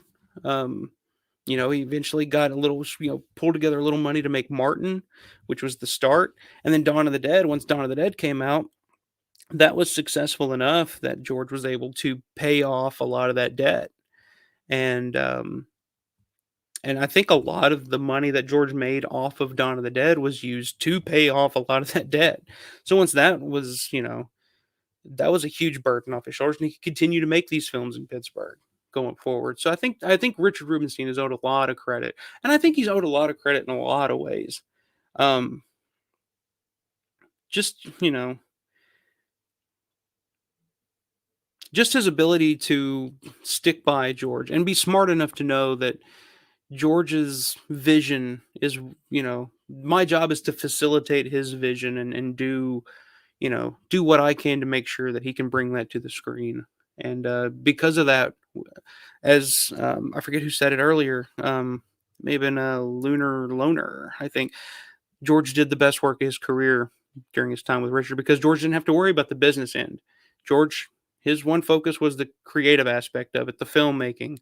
And he knew that Richard had his back, and Richard was going to do everything he could to make sure that George got everything that he needed to make these films what he wanted them to be. So I think that's just a very important thing to think about when you think about Richard Rubinstein. Yeah, his personality may not be the life of the party. And he may be, you may resent him just for the fact that he kind of holds these films dear, but you can't argue the fact that he saved George's career. And if he had not come into the picture, we would have not, I wouldn't be here. We would not be doing this stream right now. We wouldn't have gotten Dawn of the Dead. We wouldn't have gotten Creepshow, No Day of the Dead. Who knows? Who knows where George's career would have went without Richard Rubinstein. Let me go back to the comments here. Got a couple of new comments. Lear's Ghost. Good to see you. I think it's an aesthetic that's difficult to duplicate. 16mm with all the lighting needed gives it a certain timeless look. The Love Witch really captures it, maybe. The Love Witch. What is the Love Witch? I don't think I've ever seen that. But yeah, certainly does. What did I watch the other night? I remember hearing, I think it was like Rob Zombie's Halloween 2 or something. I tried to sit down and rewatch that. And apparently that was shot on 16mm to give it, a certain look. But the Love Witch, I'm not sure what that is. The Love Witch really captures it. I don't know. Explain. Lears goes. John Peters is the name of the guy that I don't know if you guys. It's An Evening with Kevin Smith. He goes into because he was supposed to make the Spider-Man, or not Spider-Man, but Superman what was it called? The Superman movie. I can't remember the name of it, but it was a Superman film that Kevin Smith was supposed to make, but he just did this guy John Peters, and John Peters had done. I think he ended up doing Wild Wild West. That was like the punchline. That Wild Wild West is George is sitting there watching Wild Wild West, or not George. Kevin's sitting there watching Wild Wild West, and there's the scene where the big fucking giant metal spider, and he's like, he finally got it. So yeah, I think he was a producer on that and the original Batman, I believe, a couple other things. But yeah, it's a hilarious story.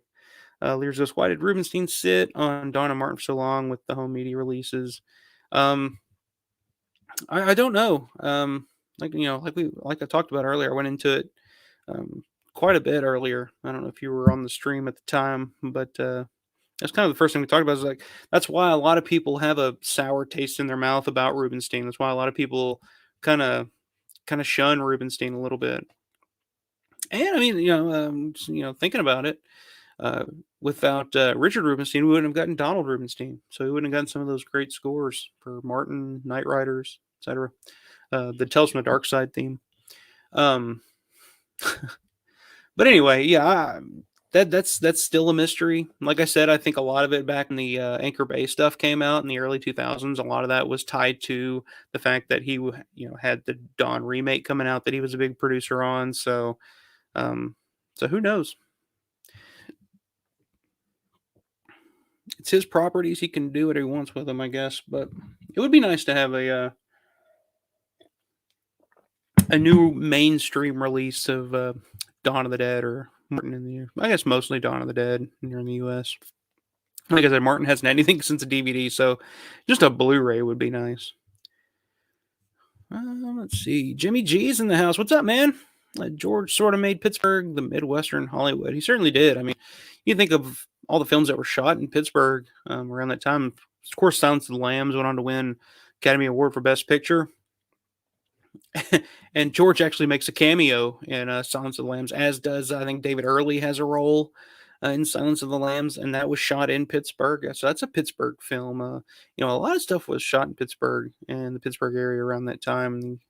It was a pretty booming little industry there. And yeah, it all goes back to George. So I mean, if once the Crazies failed, if that didn't work out, and George had to just go to Hollywood, or we would have never got that. It would have sucked for the local economy there too, I'm sure. So there's a domino effect. That's what I'm getting at. Let's see. Lear's Ghost, Love Witch is a modern Hammer style horror film. I haven't seen it. I haven't seen it. I might need to check that out. I'm not a huge Hammer horror fan though. Anybody in the chat? Anybody big on Hammer horror? My papa was that was his kind of horror stuff. He would be into like the Christopher Lees and Peter Cushing and those types. But I don't know if that was just before my time or what. But I've never gotten into the Hammer horror stuff.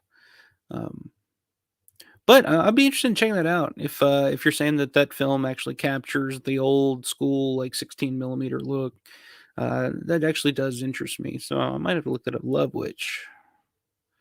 The Love Witch is a little. So yeah.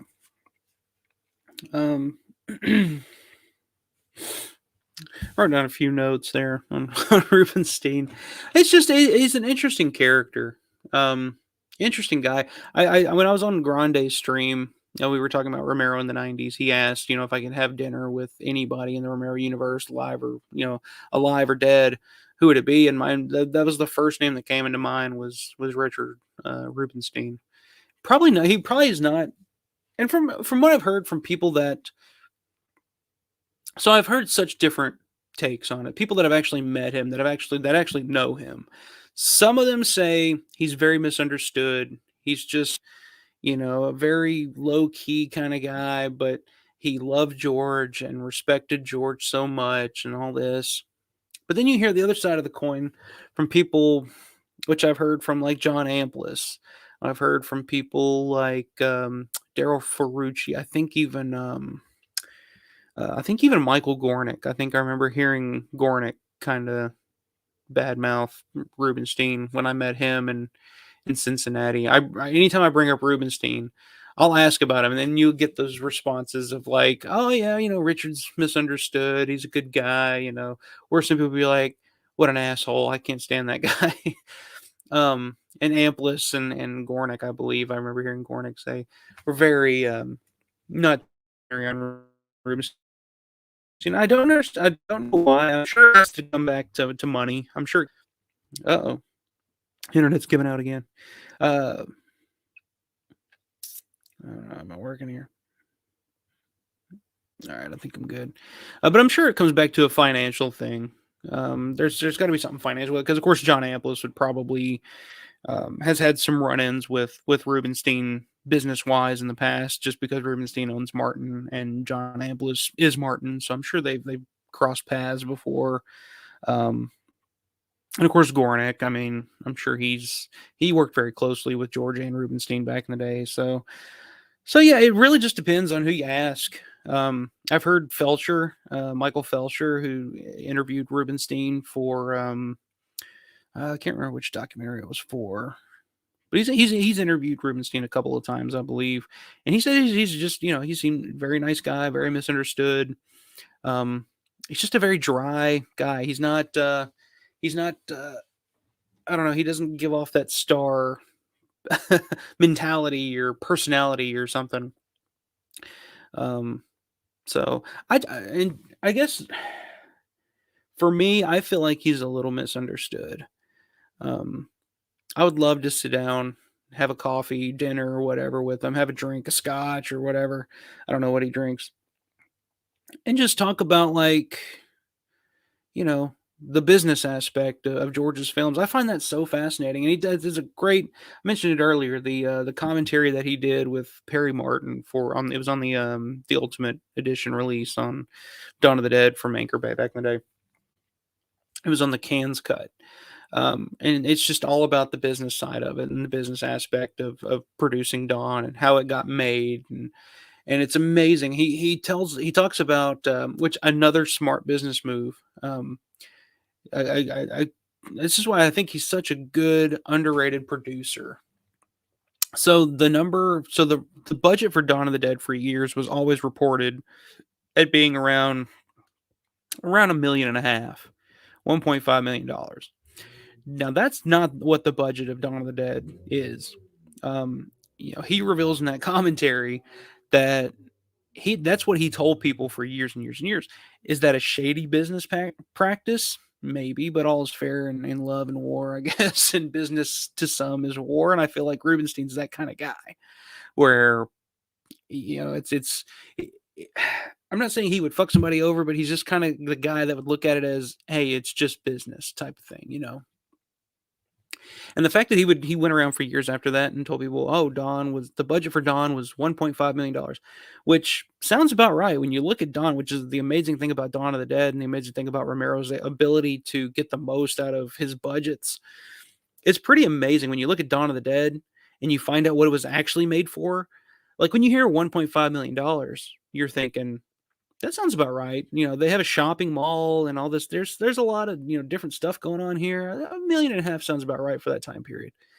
But the fact of the matter is that film was shot for way less. I'm talking, I think he said $675,000, something like that. It was the budget for Dawn of the Dead.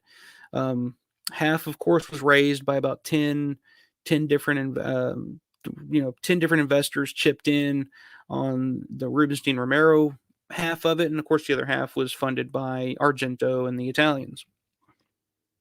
But he went around for years after that and told people that Dawn's budget was $1.5 million, just so when he would say that, he was able to secure bigger budgets for George going forward. Because if he went and told somebody like, oh, the budget for Dawn of the Dead was $600,000, they're gonna be like, oh shit, you did all that with $600,000.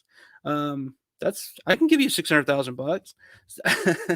And the amazing thing is, if that budget is so low, the fact that so many things had to fall into place for that film to be made is just amazing. So, he's very savvy, very smart businessman.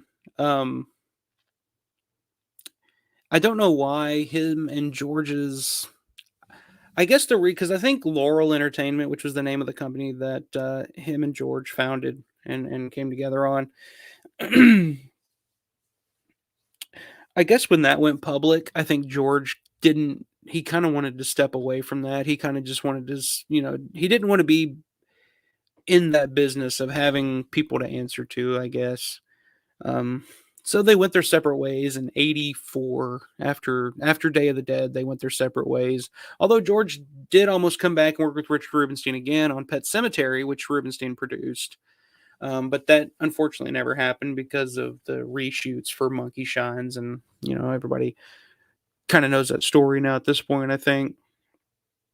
But yeah, they just kind of went their own separate ways, and Rubinstein after Day of the Dead, he produced Creepshow 2, continued with, the Tales from the Dark Side series, ended up producing the Tales from the Dark Side, the movie, which, here's another thing that I want to point out.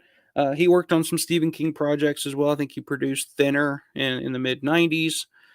Pet Sematary, like I mentioned, The Stand, the TV series, he was a producer on. He produced the Dune miniseries. And that's another thing I want to bring up is and another reason why I think Rubinstein gets a bad rap and why we should appreciate Rubinstein a little more than we do is that even after he stopped working with George and their business partnership ended, he continued working with a lot of the people that were a part of that group. I mean, Creepshow 2, Michael Gornick, he let Gornick direct. Tales from the Dark Side of the movie was directed by John Harrison. He was still giving opportunities to these other guys that he had worked with for all those years. And just because George wasn't directing, he was still using a lot of George's guys. The Dune miniseries was John Harrison. So that's really cool to me too. The fact that he didn't just, I'm moving on, I'm finding bigger and better things or whatever. He was still working with and giving opportunities to these guys who hadn't had these opportunities before. Like John Harrison hadn't directed a film. I don't think he had directed a film up until that point. I know he had done some episodes of Tales from the Dark Side, the TV series. But in terms of feature, I think the Tales from the Dark Side of the movie was his first feature, if I'm not mistaken. And of course, Gornick, Creepshow 2 was his one and only directorial effort, and that was a Rubinstein project as well. So yeah, I mean, you got to respect the guy for that. And I know throughout the mid '90s, I know that his company went through some changes. Like I said, he sold. I can't remember the exact way it worked out, but eventually he became New Amsterdam, and then that parlayed itself into the Dawn remake. What was he? He did something else here not too long ago. Anyway, I'm kind of blanking on it at this point, but he went on to have a very successful career after working with George. And I know it was mentioned earlier, but I do truly believe that George did his best work was those years that he was with Richard Rubinstein. From Martin to Dawn of the Dead, Night Riders, Creepshow, Day of the Dead. Yeah, I mean, he did his best work with Richard Rubinstein I think that's for a reason. They were, I mean, it's, George has said it, Richard Rubinstein has said it. They were, in terms of personality, George and Richard were completely different people. They've mentioned that they didn't agree on a lot from a creative aspect. Movies that George liked, Richard didn't like. Movies that Richard liked, George didn't like. They didn't like the same music. They didn't think the same in a lot of ways, but I think that's why it worked so well. And the fact that Richard was smart enough to know, like, this is George, this is your film. You do what you want to do. I'm just going to tell you the parameters, and anything that you can do in between those parameters, go for it. And then it's like in any good relationship, any good marriage, you have to offset each other's weaknesses and play to each other's strengths. And I think that's why George and Richard had such such a good working relationship for so many years, for about a decade there. And yeah, like I said, I don't think it's a coincidence that that was George's most successful um, period creatively. Financially, I mean, he did get out. He was able to get out of debt. He did make quite a bit of money during that time period. He became a player at that after that time period. Whereas when Richard found him, he was just kind of there was a huge question mark about his future and what he was going to do.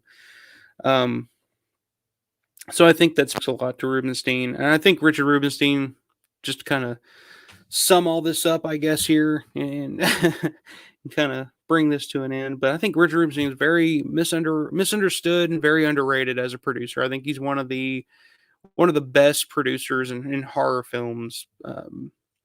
Like I mentioned Bob Shea earlier, and Bob, his baby was the Nightmare series, but it's like it's hard to think of producers who didn't interfere creatively in some way and say, oh, you shouldn't do this because it's maybe not as financially viable as X, Y, and Z, or and Rubinstein didn't do that. I'm sure that, and I'm sure there were moments where Rubinstein was like, hey, maybe we shouldn't do this. Maybe it's going to cost a little bit of money, or, this is probably not a good idea. We should do this, but never like just demanding like, oh, we can't do this. Or, George, you're not allowed to do this because, we're not going to get an R rating if you do this. It's just like, George, make your film and we'll figure it out. I will figure it out. Your film's going to get seen. And he was just brilliant in that way.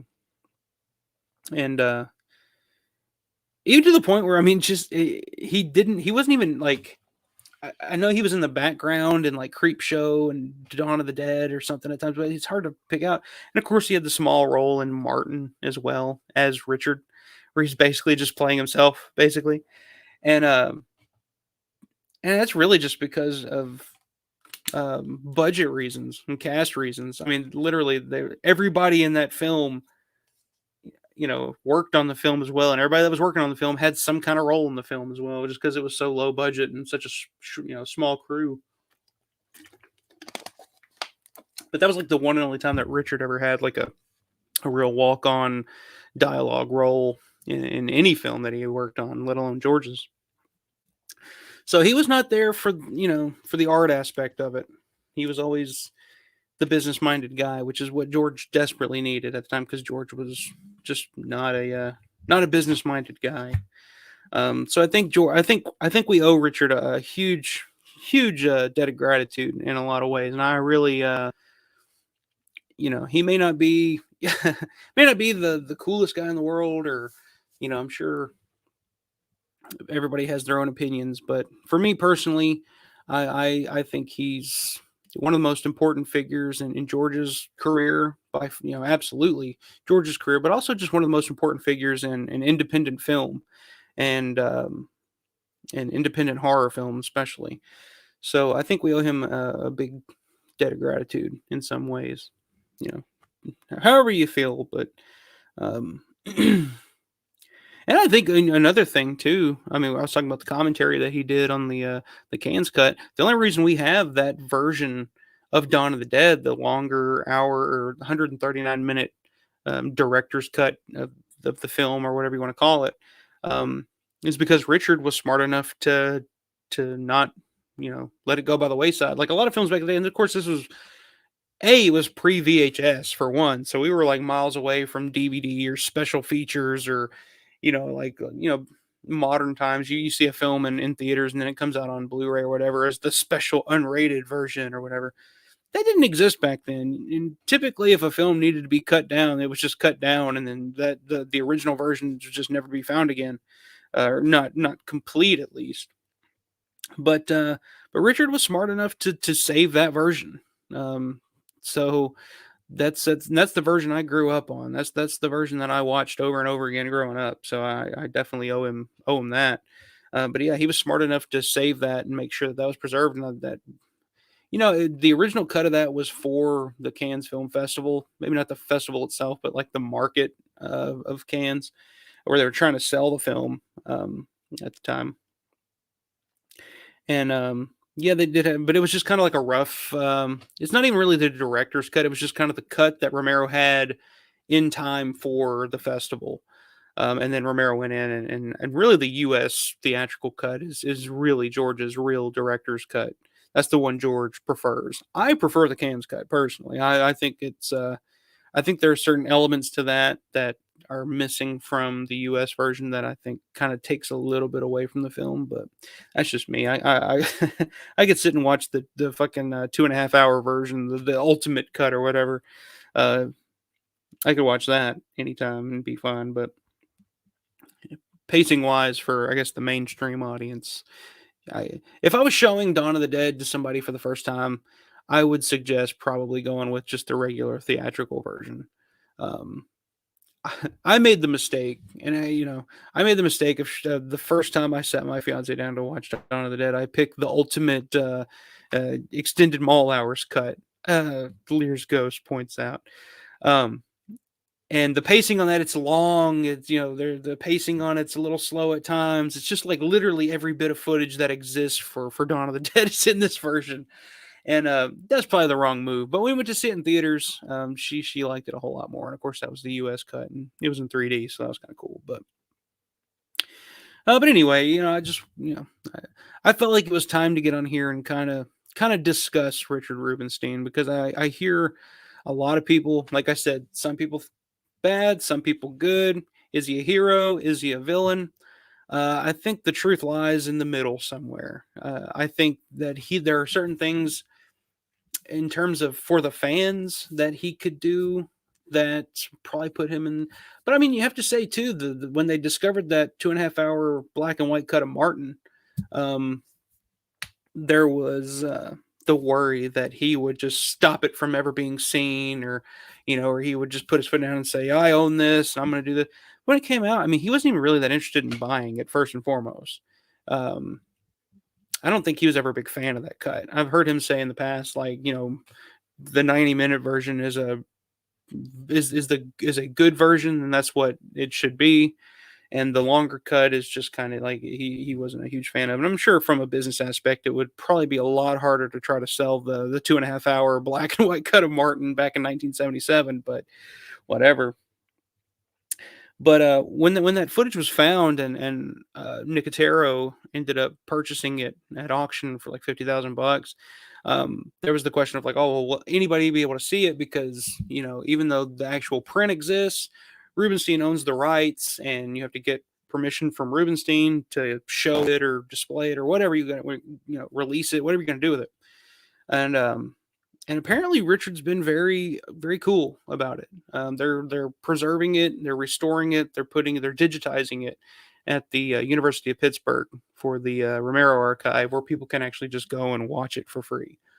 Now, I would love an actual physical release, but I don't see that happening unless Rubinstein says, hey, the last release of Martin was on DVD fucking almost 20 years ago in the US. Maybe we can work something out where we can re-release Martin as on a 4K here in the US, and add that 2.5 hour black and white cut of Martin as like a separate disc or something. Maybe that's the smart way that he's just holding out until he's got the perfect opportunity. Maybe this is the perfect opportunity for us to get like a 4K US release of Martin with that 2.5 hour black and white cut. I don't think that's the case, but fucking business side of me, I mean, I would pay. It'd be embarrassing to talk about how much money I would pay to own the long lost cut of Martin, the black and white cut. So there's money to be made there. Will he do it? Will he pull the trigger on it? Usually, if there's money to be made, Richard's got his eye on the ball there, but we shall see. So, but he's been really cool apparently about it, and I know that I think when Dawn was, what happened here recently? He was at a screening of Dawn of the Dead and did like a Q&A afterwards. I want to say it was for the Museum of Modern Art or something. I know Suzanne Romero was there as well. But he did a Q&A afterwards, and went around and signed autographs and shook hands and met with some fans and stuff, and I heard nothing but good things from the people that were there. And I knew a couple of people that did go to that, and they said that he was very, very nice, and he signed an autograph, and that's a hard autograph to come by too, because like I said, Rubinstein's not a convention guy. You're not going to run into him at any conventions. So yeah, Lear's Ghost agrees. Fingers crossed. Lunar Loner says Dune. Yeah, I guess they're doing like a new version of Dune that he's involved in here too. So Lear's Ghost says extended mall hours for the win. Yeah, that's I love that version just because the music's a little off in terms of like the cutting and the pacing and stuff. The music is kind of wonky at times, but when you've seen the movie as many times as I have, and you know it like the back of your hand, and you know it by heart, you don't give a fuck what the music's doing. Like, you don't care what the sound and all that. You're literally just taking in every shot and being, I find myself doing that with Dawn all the time just because I'm obsessed and I'm a fucking weirdo. Like when I watch Dawn of the Dead now, it's hard for me to focus on the action, the characters, or what's going on. I'm looking at the background, like, oh, what does that say? Like, especially at like the the airport scene when they got all the notes and the papers and stuff are hanging on the coffee machine and stuff. I'll fucking pause that shit and just like, what does that say? Oh, well, there's one that says like so and so I'll be in either Braddock or somewhere else, and there's all these like little things that you can pick up. I'm at that point now. I've seen Dawn so many times that I'm literally looking in the background for like, oh, what? Wait a minute, what kind of drink is he drinking back there, or what kind of so and so is that? Well, it's a sickness, guys. It's truly a fucking sickness. I don't understand. I just love that movie so much, and we wouldn't have it without Richard Rubinstein. So I want to salute Richard Rubinstein. Hopefully he's got something up his sleeve for future releases of Martin and Dawn, and I can't wait for it. I'm like David Letterman over here with my notes. Yeah, I made notes for this. That's it. That's the top 10 for tonight. So I'll hang out here for a little bit longer. If anybody's got any questions or comments, or have I changed your opinion of Rubinstein any tonight? Do you still have your own? I mean, let me know. Let me know in the chat. I'll hang out here for a few more minutes, and then I'm gonna get off. Hey, you can tell it's starting to get to be autumn. We're getting into the October. We're getting into the autumn season because my internet's fucking up, but that does that 24 hours a day, 7 days a week. Sorry about that. But yeah, I'm starting to feel it sickness wise. We had to, my daughter was sick earlier this week. We had to take her to the ER, and she's fine. She's got asthma. So, any little illness or sickness she gets, she can have a little asthma attack, and so she's good. But I'm starting to feel it in my nose. I'm starting, to get the itchy eyes and stuff, and sucks. I hate being sick. Hate it.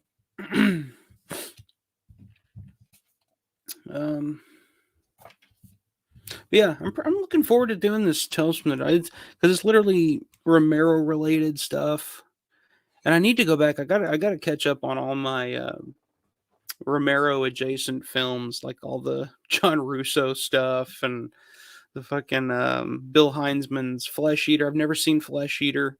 The Majorettes. I've never seen the Majorettes.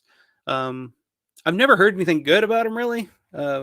Midnight, John Russo's Midnight. I have heard CK over on Dead Pit. He's somewhat put over Midnight. He said that's not as bad. He fucking hates John Russo. So if he's saying that Midnight's not that bad, maybe I'll check it out. But yeah, I got to catch up on that. But I think the first thing I got to do is to catch up on these Tales from the Dark Side episodes. So looking forward to doing that on Halloween night. Starting off with Trick or Treat, written by George Romero, and then going from there. But yeah, I don't know. I don't really know too much about me. I know John Amplis is in Midnight as well. And the Majorettes, I think, is like a slasher. I think Flesh Eater's kind of it's a it's a slasher, but the killer is the graveyard zombie from Night of the Living Dead or something. Oh, Lear's Ghost, Children of the Living Dead. I've tried to watch that multiple times. The first 10 minutes of the film with Tom Savini is actually pretty good. I actually enjoy it. I just enjoyed watching Tom in that portion. But after that, man, I can't fucking get through it. Maybe I'll have to force myself to sit down and watch it. But holy smokes, I can't do it. Zombie Grease. I think all great horror films are usually made out of duress. Texas Chainsaw, The Exorcist, Jaws, and for George, to a certain extent, having to film at night on dawn and filming day. Yeah, I mean, you can definitely see, especially in Day of the Dead, just the fact that they're literally there every day. That's the funny thing. The movie's called Day of the Dead, and I don't think those people saw daylight for weeks, months, because they would sleep during the day, or no, they'd sleep at night, and then they'd get up early in the morning, get down into the mine, and then they were underground for that entire day. And then when they were done with shooting at the end of the day, they'd go out of the mine and back into the darkness. And I think you can tell. I think that's people. I think that's why Joe Pilato seems like he's losing his fucking mind. Am I back? Am I on? Anyway, that's why it seems like those people are losing their fucking minds by the end of Day of the Dead. I'm to lose my fucking mind with the internet, so I apologize. Lear's Ghost. It's horrible. Yeah, Children of the Living Dead. Mystery Science Theater 3000 fodder. I was obsessed with Mystery Science Theater 3000. There was a whole channel on YouTube with nothing but those full episodes of Mystery Science Theater 3000. And there was like a period there of like a month where that's all I watched. Fucking hilarious. But yeah, totally agree, Zombie Grease. I think that's a great point. I think that's why I love films that are shot on location. I think when you're in the elements, when you're in when you're in the environment that the film's, taking place in, it adds to it. I think the fact that those people that everybody that they were in a shopping mall for all those months, I think it added to the feel and the aesthetic of the film, and it added to the performances of the characters. I think when you have a bunch of actors on a sound stage, and they have a comfy trailer to go back to, and they have the best catering and everything like that, I think you're missing something. You're not. In Texas Chainsaw, perfect example. I mean, my God, I really think Marilyn Marilyn Marilyn Burns, not Marilyn Chambers. Where's my mind at? Marilyn Burns, I think, really was on the verge of a nervous breakdown by the end of that film, and you can tell in the fucking movie you're watching it, you're like, is she really losing it here? Yeah, I don't think that it adds something to the films. I think that my favorite films are all in that environment, where you can tell that they were living it. Jimmy G. I also look at all the background details from Dawn and so many others. Not really watching the movie, but rather looking for anything I've never noticed before. Absolutely, exactly. The best version to do that with, if I can, if you have, is it available? No, I think it's I think you'd have to have a region free player to watch it, but or actually it may be in 4K. I don't think you would. I think it is a 4K. The Italian box set release of Zombie from a few years back has a version of Dawn of the Dead. It's the full framed unmatted version of Dawn of the Dead, and you can it's just more of the frame basically, so you can see everything. You can see Robert Williams, the boom guy, holding the boom the boom mic in one scene, just clear as day, just right down the edge of the screen, just sitting there holding the boom mic.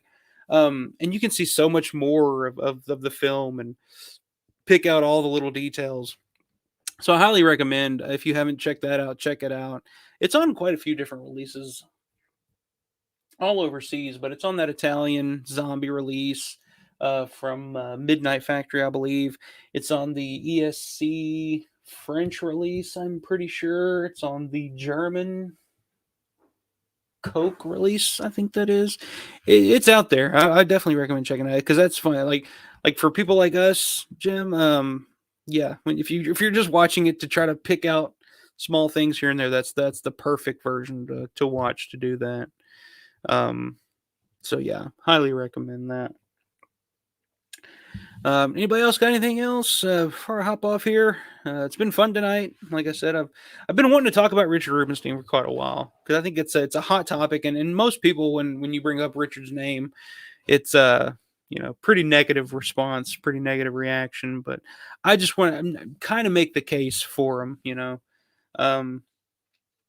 because there was a lot of good, and his relationship with George, a lot of good came out of it. So I think we should appreciate that aspect. Are there certain things that I wish he would do that he hasn't done? Yes, but I don't know. I just feel like with a guy like Richard Rubinstein, there's always some kind of plan in place or something. I don't know. He's always trying to figure out a way to make some money, make a buck. So, but yeah, I think that's about all I got tonight, guys. I'm gonna get off here before my my internet caves out, and I'm just gonna throw this goddamn computer. But I appreciate everybody joining me tonight. It's good seeing quite a few new faces in here, and I really, really appreciate it. If you haven't yet, make sure to like the video, subscribe. I'll be doing this every. What do I got coming up next week? I plan on doing the Living Dead Weekend Evans City preview show, kind of going through all the guests, all the everything you guys are going to need to know if you plan on going. I highly suggest going, like I mentioned earlier. If you can make it, this is the last time that they're doing it in Evans City. It's the 55th anniversary of Night of the Living Dead. I don't know why I even do this. I'm not I'm not sponsored by the fucking festival or anything. I'm just a big fan, and I really, really appreciate the fact that these guys put this together every year and do this for fans like me and fans like you guys. That there's a place that we can all get together and talk George and talk horror and live in just live in our fantasy world for a couple of days. That's how I look at it. It's Disney World for me. I get to go to Evans City Cemetery. That's just as good as Disney World for me. So, but yeah, I'm gonna talk about that next week, and then after that, it's convention time. Also looking to possibly make it to Scarefest in Lexington, possibly that Friday before. There's quite a few Romero guests there that I'd like to meet, like to check out. And of course it's in Lexington, so it's like right down the road. It's not too far from where I am, but we'll see. I'm I got the days off and I've got certain things planned, but it may be like a fucking a little convention tour road trip type of thing that I'm gonna do, but we'll see. And then of course, like I said, Halloween night, Tales from the Dark Side, episode 1 from season 1, Trick or Treat. Gonna be doing a live watch along on that, and then every Tuesday after that is gonna be Tales from the Dark Side Tuesday, where I review 2 episodes of the show that I have never seen before. So I'm looking forward to doing that as well. So I got more stuff, got some more Romero commentary ideas coming up that I want to put up. There's a Day of the Dead commentary that I've been trying to put up now for quite a few months that I've talked about in the past. If you guys have watched my streams from months ago, I've mentioned it a few times. I think I finally figured out how I'm going to get it done, but yeah, we'll see what happens. I'm kind of playing it by ear here, but I appreciate everybody. Lear's Ghost, thanks for joining. 1911 Guitar Dude, always good to see you, my man. And until next weekend, you guys have a great rest of the weekend, a great rest of the week. And as always, as a wise man once said, stay scared. Night, everybody.